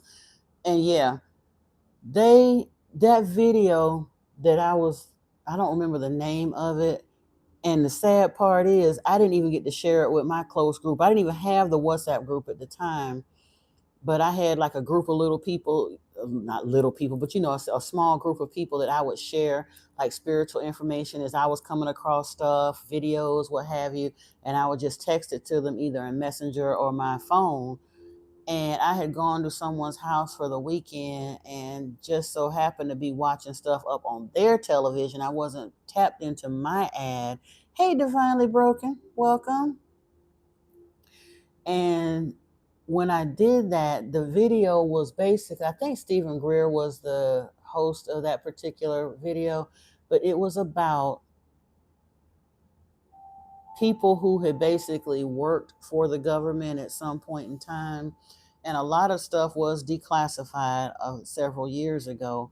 But the things that they were talking about, these were high ranking military men that were like retired from the military now or about to retire and all that. And they basically were saying, you know what, for years, we either kept quiet or outright lied about some things because we had to, but we can't leave this planet without telling the truth. We're retired now, whatever, we got to speak.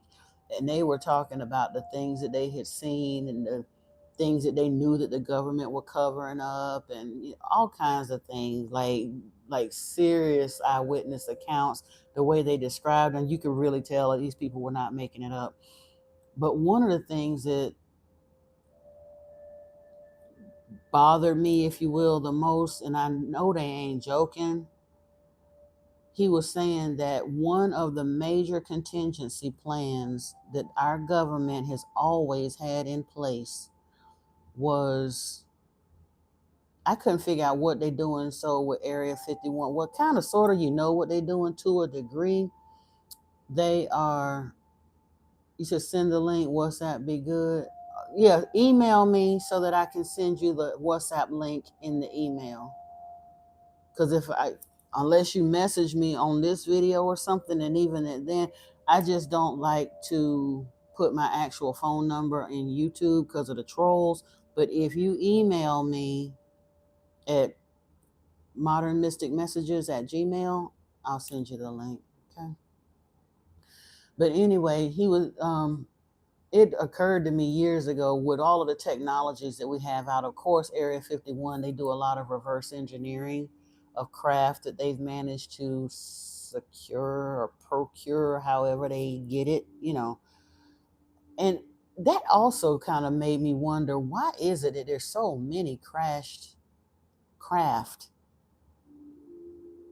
Like, is the U.S., or I only say the U.S. because it may not just be the U.S., but are the governments here doing things to try to jam their signals when they come into our atmosphere? Because if they got the technology to fly all the way from another quadrant or another star system or another planet or wherever they're coming from, they get here to Earth and forget how to drive and wind up crashing smooth into us. Why? Why do we have so many sightings of craft coming and going on this planet? And then I realized one of the things that the government is doing when they do find those crafts, however they came about them, is they're reverse engineering as much of the technology as they can off of them.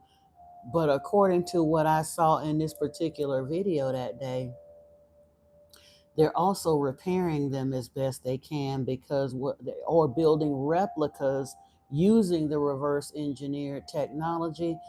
They have a plan in place that if they could not basically subdue us the way they wanted to, if all else failed, they were prepared to create a false alien invasion to scare and subdue us. And that don't surprise me at all. Hey, North Pastor, they didn't mind creating that whole thing with the towers and the planes and the this and the that in order to create a war, so that they could go look for weapons of, them, that I ain't gonna say too much because I don't want them lettered people up in there like they done been before. But I know they don't mind doing it, because if you really old enough to know your history, the organization that we call the UN, the United Nations today, that organization was formed, I believe, in 1910. It was either 1910 or 1925, but it was called the League of Nations when it was first formed. And the main purpose of the League of Nations was not to create solidarity, or just general solidarity on earth. No, no, no. It was for the purpose of creating a united front on the earth in the event of alien attack. Go look it up. Back in 1910. In 2010, my daughter's girlfriend at the time used to work for a non-emergency ambulance transport company.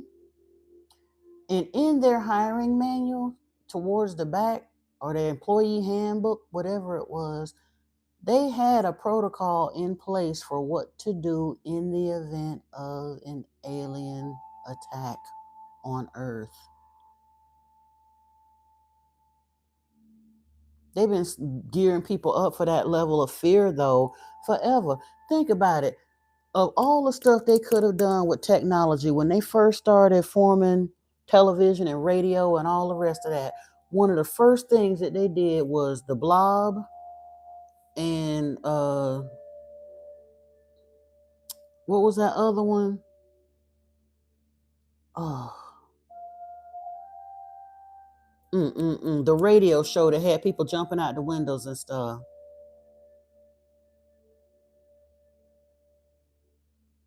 But yeah, they've been fear mongering forever with that. I can't think of the name of the show, but they used to make us listen to it in school. And they at the beginning of the radio show, they told people that it was just a fiction work, it was an entertainment, blah blah blah.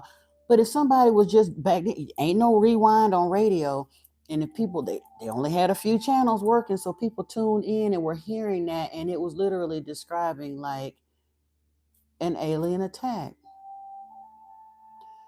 You said AI. Actually, I don't. Well, War of the Worlds. Thank you, Natalie. I was having a brain blip. North Pasture. Yeah, AI is pretty alien. Like I said, from I'm not sure. I don't have no way of proving it, but from the things that I've been hearing for years, AI is something that's being promoted by the Orions, and ultimately, the goal of it is to get us so used to the convenience of AI and bringing in ever more with that whole transhumanism thing. The first level of transhumanism is fine. We're talking about creating artificial limbs and eyes and things like that, robotics to help people that have had injury. I don't have a problem with that. The issue comes in the second and third waves where they start basically figuring out how to transfer consciousness into computers and wanting to link us with computer interfaces and all of that. And some of them theorize that's the only way we could become a level 2 society or a level 1 society and all the rest of that. And that may happen 100,000 years from now, but that kind of information or interface in this day and time, while we still can't even figure out how to get along on this earth without trying to nuke each other to death, it does not need to happen that way. And people are going to sign up because they done got so tech mad on this planet. They got to have the latest, greatest, brand new everything the moment it hit. And they got people right now today that if Neuralink were to become a viable thing, they would go and pay somebody $10 million to go get a Neuralink. And all that's getting ready to do is to turn humans into literal avatar bodies for the Orions. You will become a tech slave to an alien entity because you had to go out there headlong but strong, not knowing what you're doing, and let them people take over your body, and they'll push your soul smooth out of it and take over. So that because their physical avatars do not do well on our earth space. Some beings from some star systems can be here, breathe our air, and do just fine. And it's my understanding that the Orions cannot.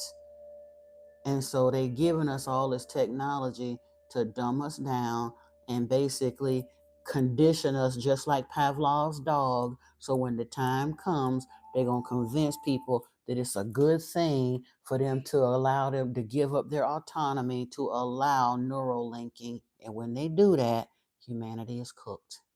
Don't do it. Like I said, they'll turn us into cyborgs. You say you've witnessed the cyborg timeline? Yeah. And they've been showing it too. This is the part that angers me with humans. We so stupid. They've been showing us for decades what's going to happen. And we call it entertainment. Oh, that's cool. Oh, that scared the shit out of me. And go right on ahead and do it.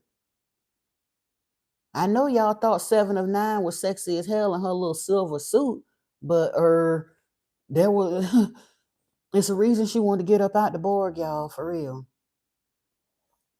Star Trek, exactly. People do not understand that Star Trek was more documentary than it was science fiction. Where do people think that the concepts for these shows come from? The entire premise of that show was that humanity or humans, no planet would be allowed into the Galactic Federation until their mass consciousness had evolved to a certain point, and supposedly humanity had just reached the point of consciousness where we were being invited into the Galactic Federation in order to be able to get to know some of our galactic brethren. And they were on the first exploratory trips to be able to do that with a couple of folks that were friendlies accompanying them, like Spock. He wasn't human. Geordi had the technology because his eyes had been ruined, so he got that in the next generation. But yeah, Spock, come on now. You said Dilbert Blair said it was a yeah. See, look, and I didn't even hear Dr. Blair say that, but I understood that years ago. I'm like, on some level, they're showing us this as entertainment, and they haven't actually done it yet. But the concept had to come from somewhere, and I started understanding. I've seen every Star Trek episode. Well, the later movies and stuff I didn't like some of the origin story later series, but like all the original Star Trek, Next Generation, and all of them. Yeah, I've seen them all. Stargate. That's a series I need to go and watch that I didn't. But Stargate's are real, people. That show is more real than people understand too. They had androids, they had all of that stuff, and it occurred to me years ago. I'm like, people don't understand these concepts come from somewhere. It wasn't until like in 2020 when I started tapping into the unified field myself that I understood that, where people talk about the muse and a lot of the things that we get in meditation.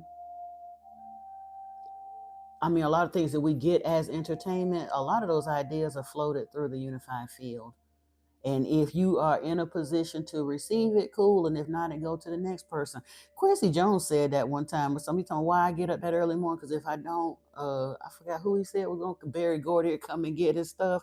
If he didn't get up early to go get his ideas, said most, if not all, popular entertainment has predictive programming and symbolic messages. Absolutely. And again, what they fail to understand is that we basically, yes, we have maritime law, we got this law, we got that law, but a large part of this planet also operates under Luciferian law. And under Luciferian law, to absorb themselves of karma, they tell us the truth even if they hide it in plain sight. Now, if you're too stupid to figure out the puzzle, that's on you. But once they put the truth in plain sight, they're absolved of any guilt. So they laugh when we call it entertainment, and we yuck and buy our $11 popcorn and call it entertainment right along with us. But there's a lot of stuff in there that you need to learn and understand. It isn't just idle entertainment. Like I tell people, if you have not watched the Matrix series in its entirety, the trilogy, that is required viewing. That is not just science fiction. That is a documentary as well. You need to watch that at least 3-4 times so you can kind of understand what's happening. Yep, the ideas are in the air. People need to realize that too. Think about, have you ever think about an invention that you ever thought that you wanted to put into being before you ever saw it anywhere? You might have even gone so far you didn't have the money or whatever to pursue making a prototype and all the rest of that, but you might have written the idea down somewhere, mailed it to yourself, put it in a notebook with a date stamp on it or whatever, so you knew when you got the idea, and as soon as you got your money together, you were going to try to develop it as a concept, right? And in less than 2 months' time, you saw the prototype already going to market and sitting on the shelf exactly as you had seen it. How many people has that happened to? I know it happened to me a couple different times.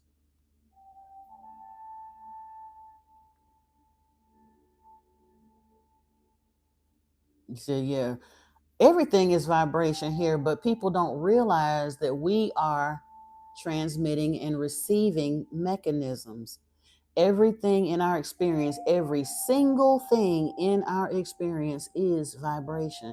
Even what we think is the solid chair and this cup and this phone and all the rest of that, it's really not solid. It is still vibration. And we receive and perceive those things, but we can also perceive on the finer things that we don't realize. We pick up ideas and thought forms and things in the unified field. That's one of the reasons why meditation is so important, because that's how we genuinely get to hear the really important stuff. But some of that stuff is kind of broadcast to humanity at large, and those who can hear it will, those who can't won't. Those who are inventors and in a position to put things into place get those ideas. Part of it, you have to be vibrating on a high enough bandwidth to receive it too. Because you can get out here and just sit and stare at the wall, but if you high out of your mind, or you out here feeding your mind a bunch of corn and nonsense or violence and whatever, that's kind of what you're going to tune in for. But if you get to a place where you start rarefying your energy and raising your vibration, you'll begin to vibrate higher and higher. And just like tuning in on a radio station, you'll start picking up ideas that are floated higher and higher out there in the vibrational space in the unified field. Let me see. Hey, Supreme Vader, welcome. Hey, Surinese. You say you love Kusuma. She left you nothing in your hand. You don't have. This is not a tarot platform anymore, baby. You're going to have to catch me either on TikTok as Modern Mystic Messages on TikTok, or on Anunnaki Oracle Priestess when I'm doing a live stream, or you can email me at Modern Mystic Messages and I can set up a personal private reading for you if you like. Is meditation and prayer exclusive to each other? No. There's plenty of folks that pray that don't meditate. And there's plenty of people that meditate that don't necessarily pray. I think they should be used hand in hand, but the problem with it is, especially for people that have been oh, you're welcome, Surinese. For the people that have been jaded by religion, I think some of us kind of peel away from prayer for a bit, because we were so used to having been taught the formal or informal ways of ritual prayers under Yahwist religions, that we think when we step away from prayer, we don't need to pray anymore. But prayer, truthfully, we can pray sometimes without even really realizing it. Do you talk to your guides? Do you have a conversation with Yeshua or Archangel Michael, or I don't know, whoever it is? Trying to think, it's Obatala, Oshun, any of those. Yeah, if you have those conversations with any of your guides, then yes, you're praying. Now, it's something a preacher said to me one time that I kind of thought was interesting. Prayer is when you talk to God, supposedly. And again, we're understanding a different concept of who and what God is to us. But in the general sense, he said prayer is when you talk to God, meditation is when God talks to us. And that's true. When you get quiet in that still quiet place, your inner being, your spirit guides, angels, ancestors, whomever that you're tuned into through the veil, the ideas, the thoughts that are coming, people don't realize how clairaudient they really are. We rarely think thoughts on our own, y'all. A lot of that stuff, you ain't that you kind of a big deal, but trust me, you're not as brilliant as you think you are. A lot of those really, really, when the ideas are just coming and clicking and all that, those are power assists from the other side of the veil. And the more you learn to, and here's the thing, a lot of people say, I can't meditate because I can't quiet my mind, because people are convinced them of that, especially if they're autistic or got ADHD or anything like that. They've been convinced by the general populace that they cannot meditate. And that is not true. You're never going to completely quiet your mind. You just want to get out your basic chatter. And even I can do that. And I'm ADD, ADHD, all of them. I got a whole bunch of them alphabets, like I said, touch of the tism, whatever you want to call it. But when you learn to sit still, and basically you're not balancing the checkbook and wondering who you're going to call, or ducking a phone call, or what's over here, what you're going to cook for dinner. You want that kind of chatter to go down and focus somewhere. And I like to meditate with music because it allows me an initial point of focus that is, and when I say meditate with music, I mean non-vocal music, or like mantras that put your thought space in a very structured place, that is not focused on Real Housewives or whatever, or like say what you making for dinner, did your boyfriend call, any of that. But after you get to a point where you can learn to quiet your mind a few minutes to allow the music to take you into a place, you're going to begin to hear chatter. It's just not your chatter. And when you get to the place where the mind movies kick in, you cooking with grease then. You're not supposed to shut those down. That is you receiving through the unified field.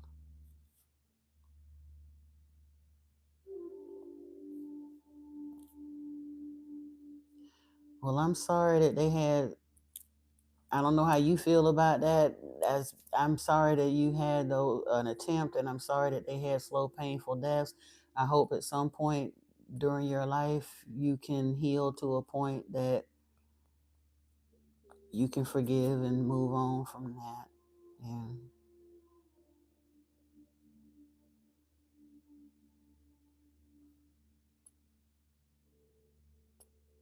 And forgiveness is for you, it ain't for them.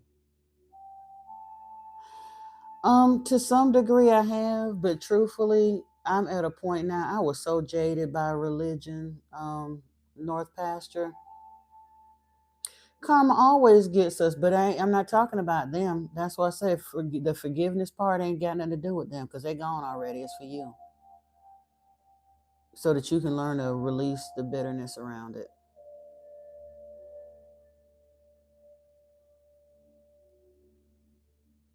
There's still, to some degree, anger in you about a lot of things. Like when you get upset with somebody, and I, like I said, I appreciate the loyalty, but when somebody ticks you off, you get like literally like a tick on the back of a dog, and you have a hard time letting go.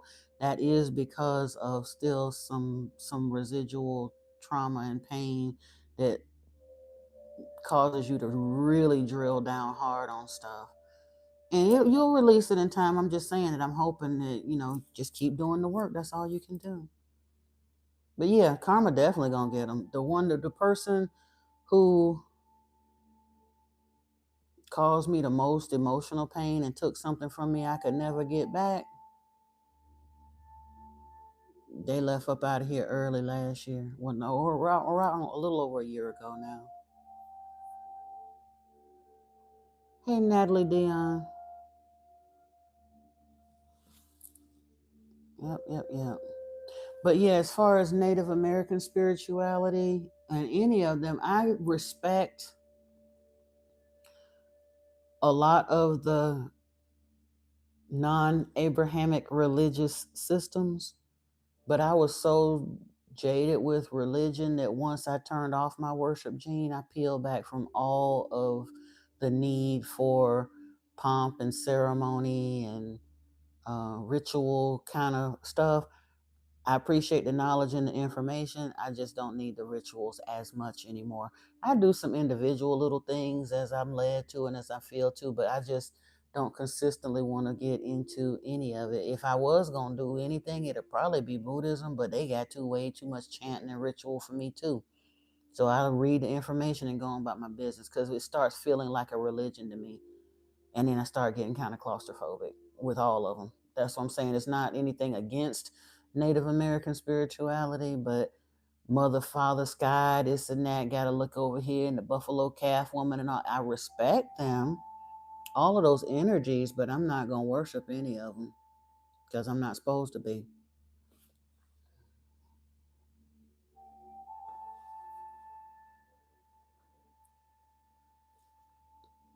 Yeah, exactly. Like I say, I am Choctaw and Blackfoot with a little smattering of Seminole thrown in for good measure. And got some Scottish in me, but it just once, like I say, once I finally got over the guilt and wondering, coulda, shoulda, woulda, ain't scared I'm gonna be getting it wrong and get punished forever by Inky and Enlil and his wrath, and because like I said, I was so indoctrinated to serve, like seriously serve Jehovah, That had to be my lifelong goal, be in the world, but not of it, because you so busy serving Jehovah. And I was so indoctrinated into that I was afraid of peeling away for fear of getting it wrong. So much so that when I left the Jehovah's Witnesses, I went on a search to find out which sect of Christianity was right, because I was like, okay, maybe the witnesses got it wrong, but somebody else may have got it right. So let me go try that. And I went to several churches. I done been to the Seventh-day Adventist, and then went over to some other little non-denominationals and the oh God, what is it? AME, and I got baptized in at Liberty Baptist, all the rest of that stuff. Yeah, did all of that. So, and then I realized, oh, it ain't which denomination of Christianity. All of them, like I said, throw the baby out and the bathwater, they all rotten. But I also realized there was still value in the book. I just had to learn how to read it properly. So, yeah, I completely denounced Christianity, but I still look at the rule book, because, like you say, sometimes getting the enemy's playbook is a useful thing to have, or the opposing team, I should say. Not necessarily the enemy, the opposing team. But yeah, having the opposing team's playbook is useful. So you Blackfoot, Cree, and German, awesome, North Pastor. You say you appreciate my transparency, Natalie Dillon. Okay. All the information came from Kemet, but when you look at the Kemetan religions, they still stuck off in religiosity too. They took it too far. I'm not saying, I get that when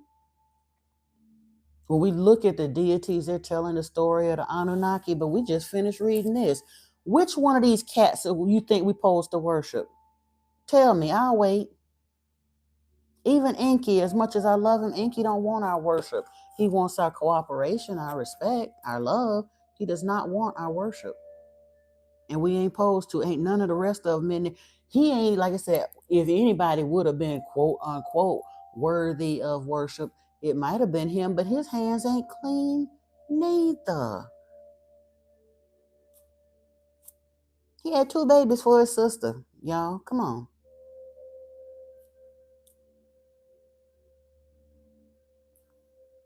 And he set the population of Earth a brand new high, and he didn't do it in the laboratory. You know what I mean? So if we're going to look at what's supposed to be godlike morals, ain't none of them worthy of our so-called worship.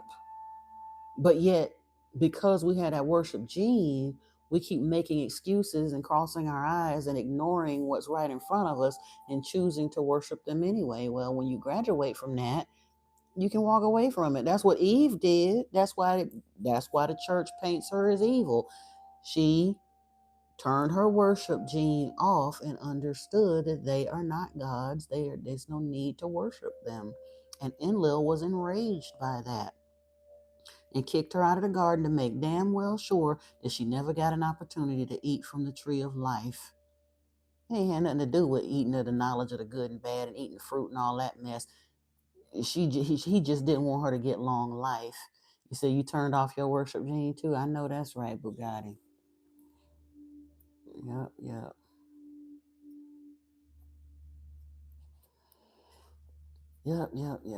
Anywho, y'all, it's almost midnight. I'm gonna get up off of here.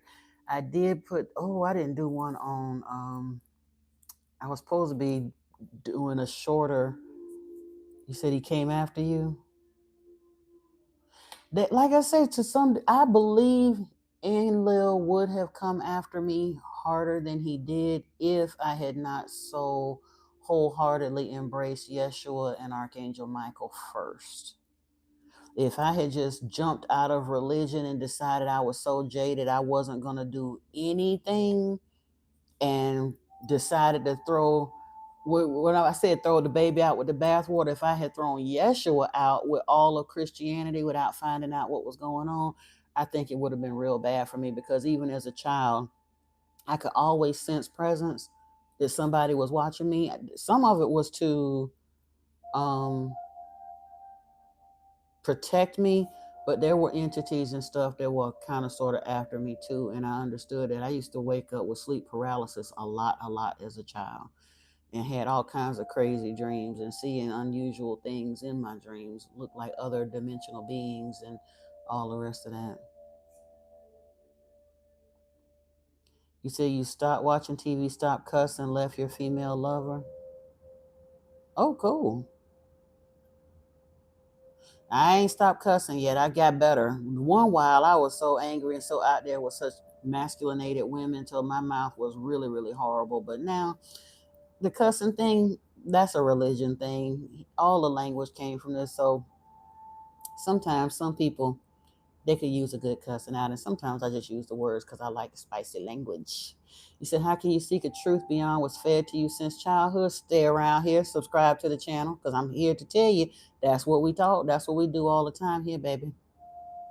You said you chased after so-called God, yeah, and you didn't have to.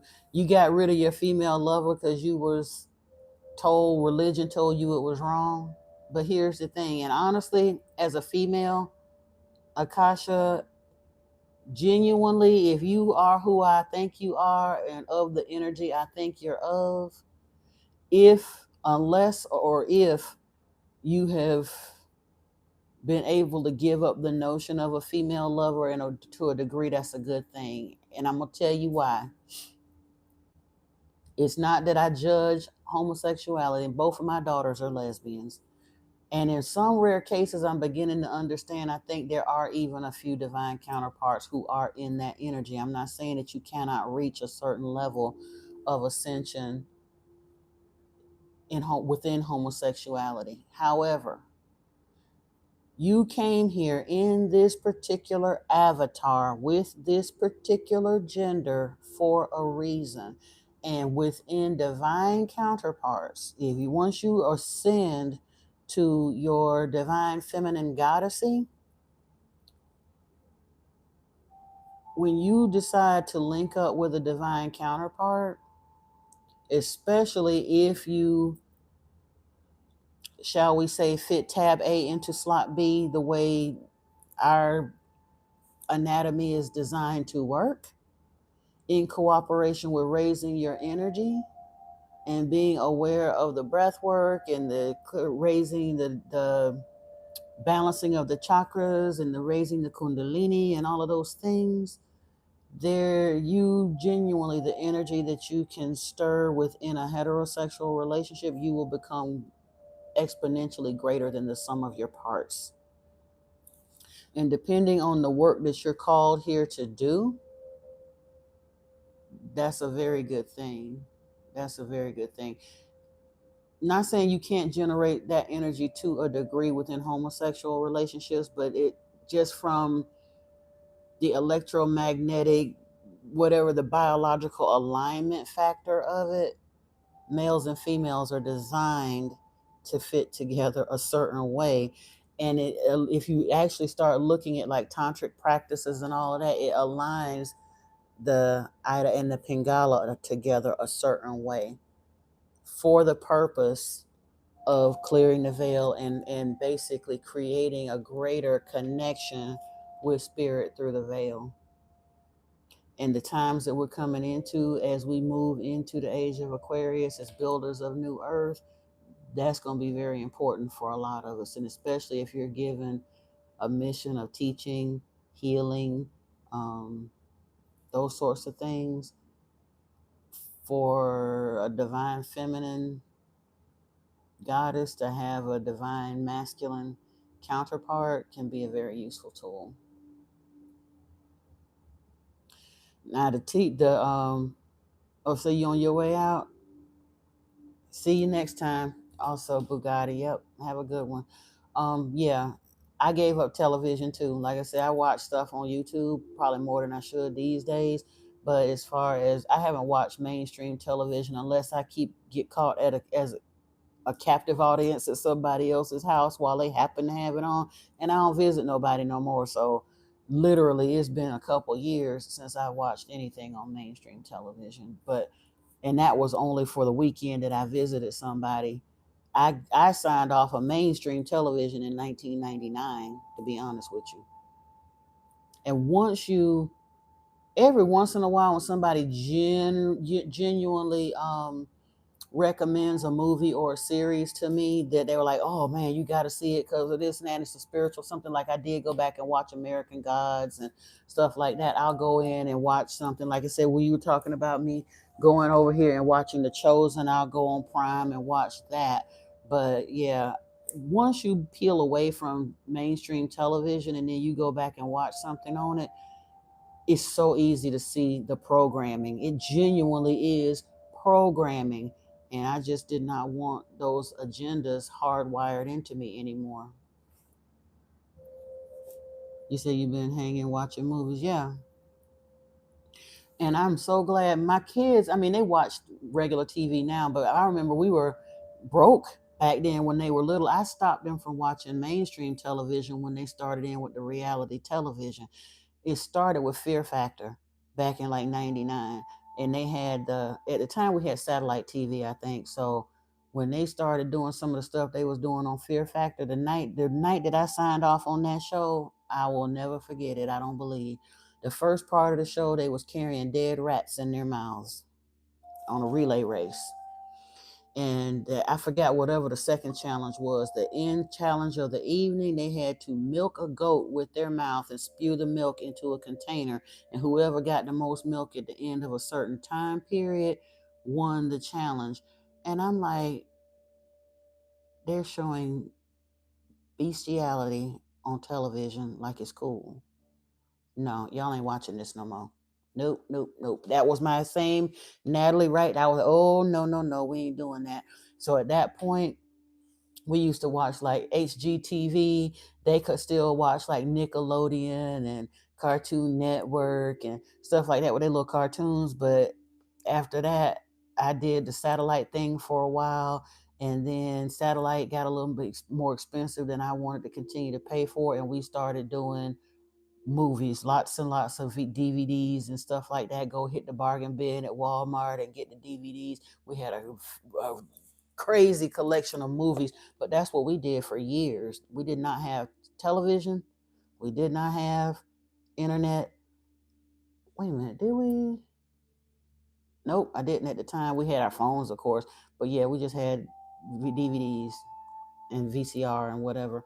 And then later on, like I said, even now, I got a 60-inch television with I don't have. My roommate got one hanging over there. He got one on his wall. He has uh internet because he likes to watch the sports package or whatever. He's a huge football fan.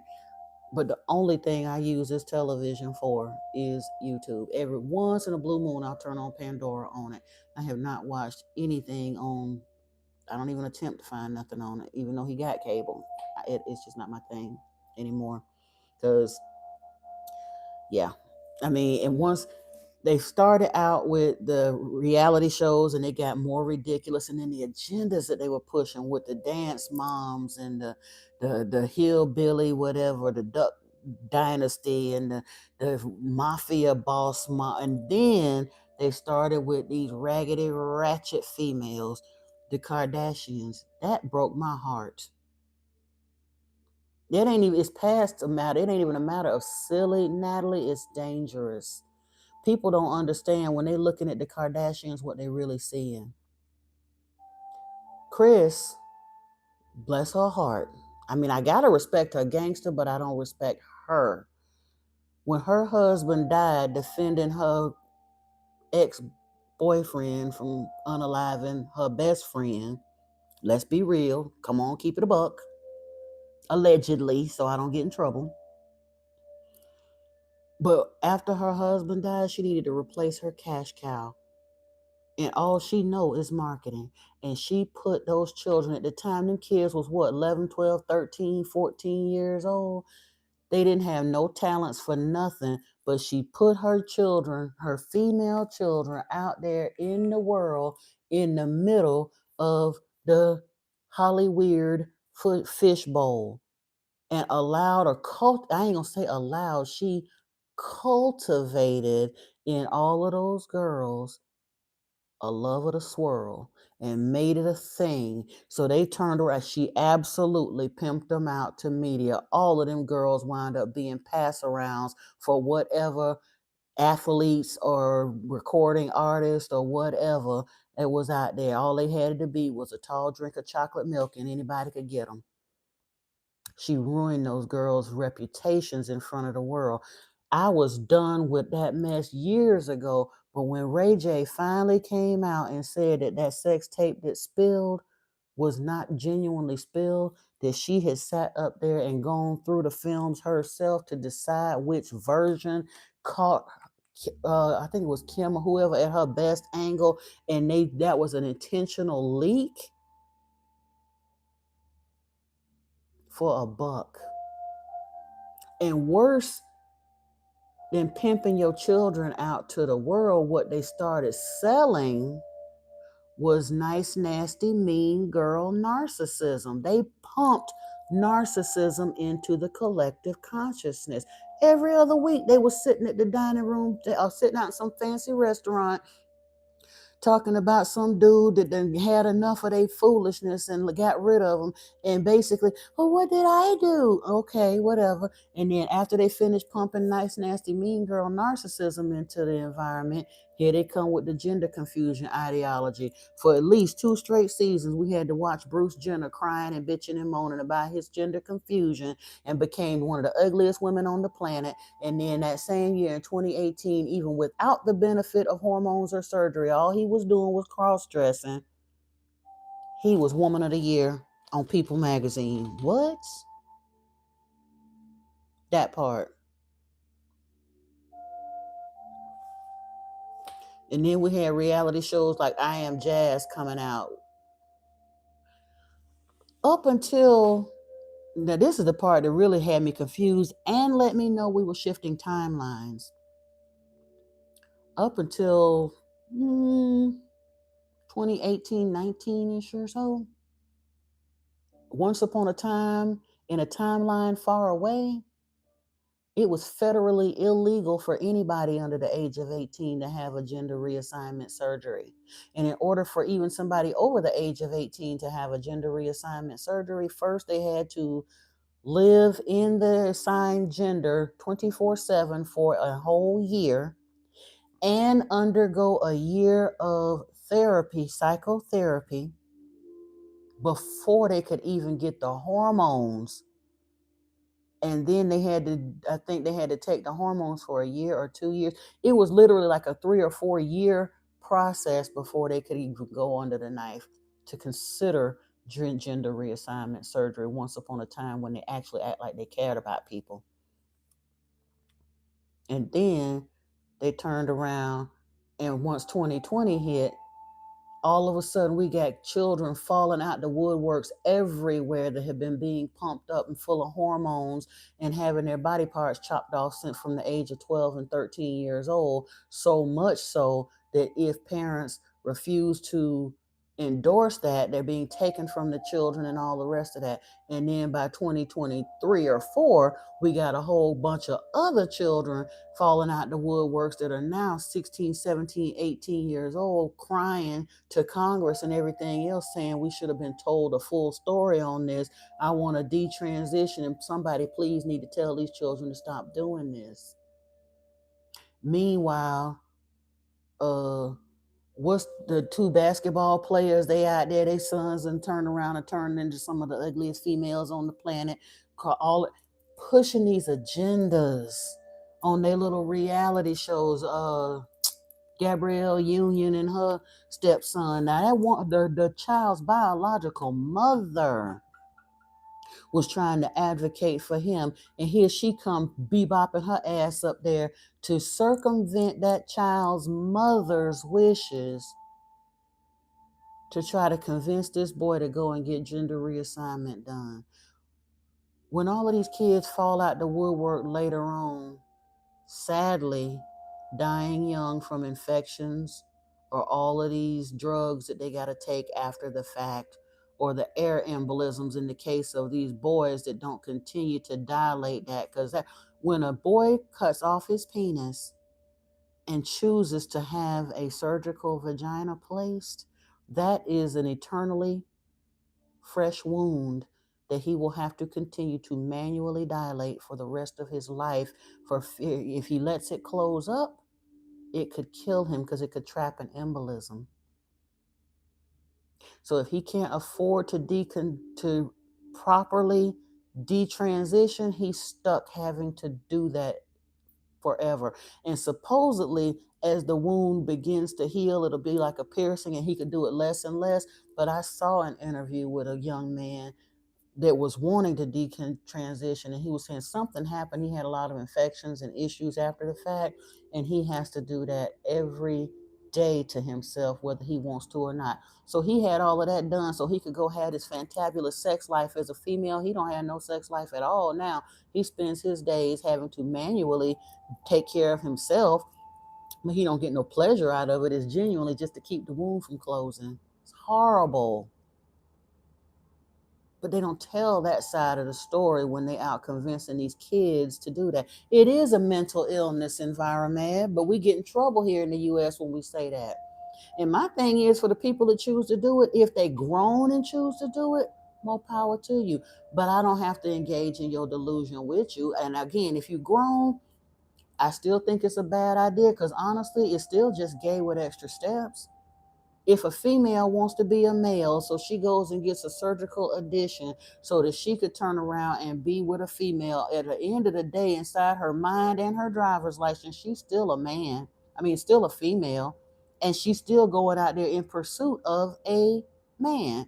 I mean, of a female. Because most of them go and get these appendages attached to them so that they could turn around and be with a female. Well, there's plenty of lesbians that know how to do that without having all the hormones and the risky surgeries. It's gay with extra steps.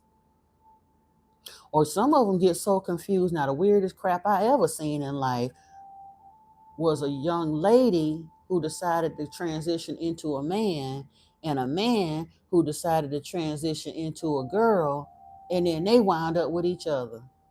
They hetero with extra steps. Why?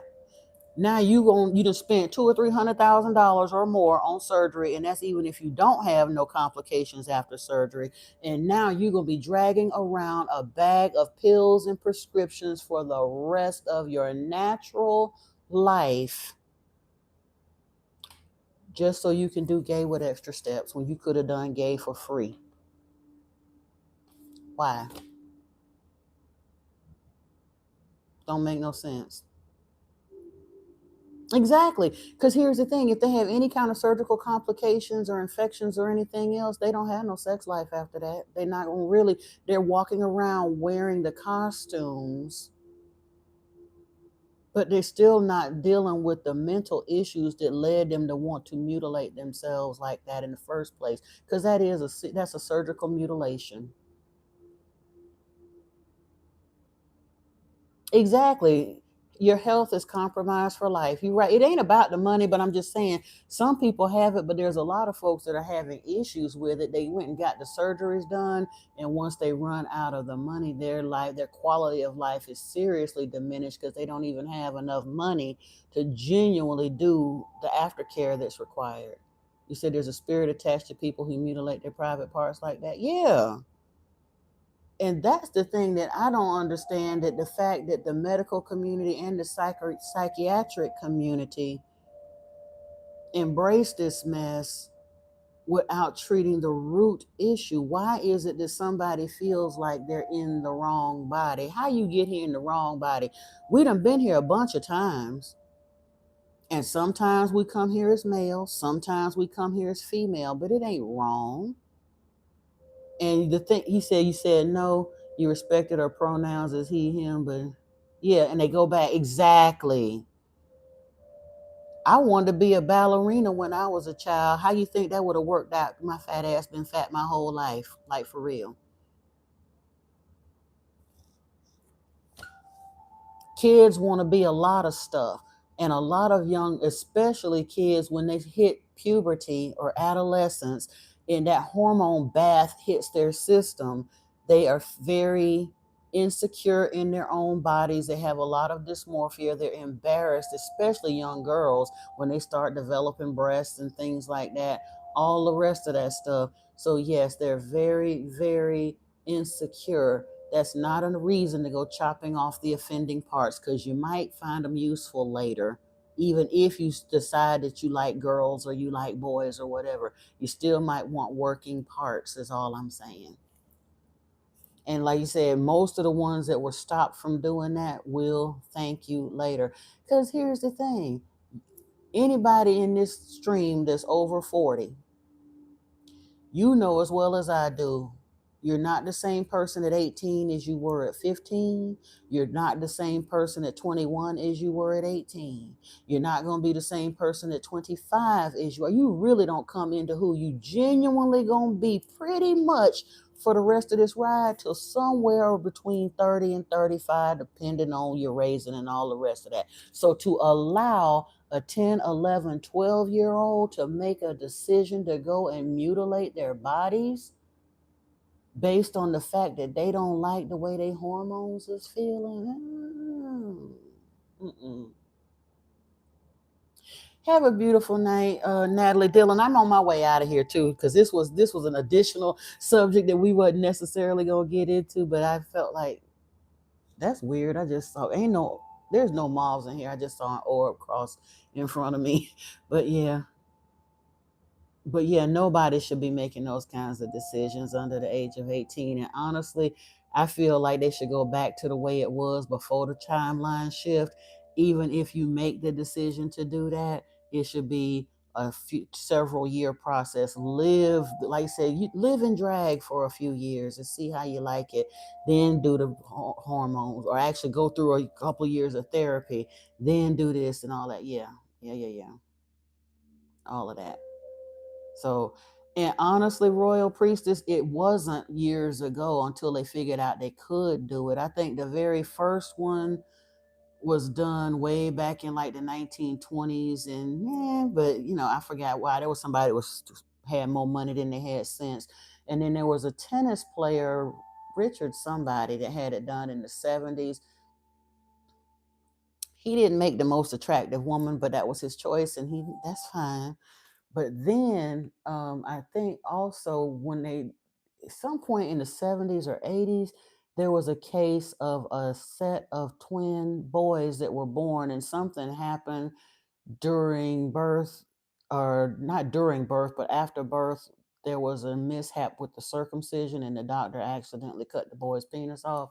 And instead of reattaching it, they went ahead and decided to make him surgically female. That did not go well either. But years ago, even in the cases of natural hermaphroditism, they would observe the child for a number of years, typically at least 4 or 5 years, see what their hormone panels looked at, like, how whether they express more testosterone or estrogen or whatever. They would watch their hormone panels. They would see how the children felt and behaved, kind of watch them. I don't think it was really done until they got a little older. At that point, they would start making the decision as to which sex they were going to raise the child as, when they were like 3, 4, 5-ish, depending on how they appeared to. But until they got old enough that they could see the proliferation of which hormone was in their profile, they would do it then, but only in the case of true and complete hermaphroditism. Said being a woman isn't easy. You never know why men want to become one. It's painful and annoying. Who wants to become a woman on purpose? They still don't get the full effects. Exactly. And here's the thing,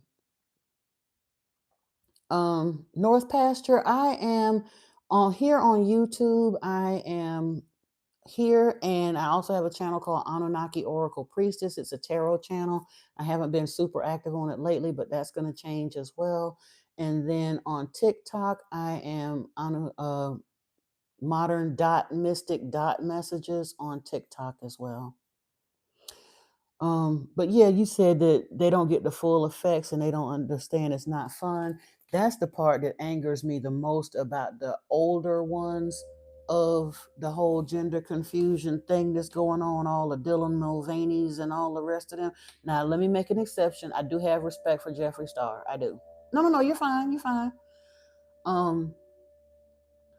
But a lot of these guys, and it's interesting, the ones that squawking the loudest, the ones that storming Congress, the ones that's pushing to be all up in women's rooms and competing with women in women's sports and all of that, they are very disgruntled, very weird looking men to start with.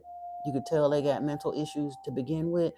And they have decided, excuse me, that being a woman is a sum total of all. They have made a caricature out of all of the most negative female traits they could find. Now, that's the part that I don't like.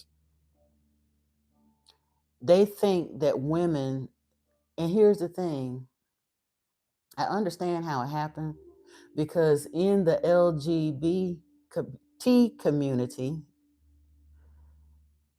the whole drag queen thing is a thing, and I find it entertaining and it's cool. But let's make no mistake, drag queens are a caricature.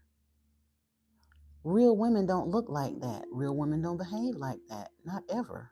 Hardly ever. So these new breed of trans and gender fluid males have decided that that's what real women are, is what they look at when they go and see a drag show. And it's not. And I find it very insulting that they want their pronouns respected, but then turn around and call women chest feeders and cis women and baby makers and all that other kind of stuff. You don't want to, the ones who actually have the real chromosomal profile to prove that we are women. It's okay for you to disrespect us, but we got to acknowledge you as real women while you walking around looking like a drag queen proliferation caricature. That's not cool. And that was my point. Drag was supposed to be adult entertainment because all drag queens ain't even gay. All drag queens are not trans. Some of them are straight. It's an art form. But they turn around, like I said, these gender confused people who have not gone to therapy have decided that that's what a woman really is, and it's not. Like I said, look at when Dylan Mulvaney was around here trying to convince people. He out everywhere talking about buying tampons and pads. For what? You know? For what? Just foolishness. And again, part of it, I fought women for. Now, part of it is, like I said, just plain on mental illness.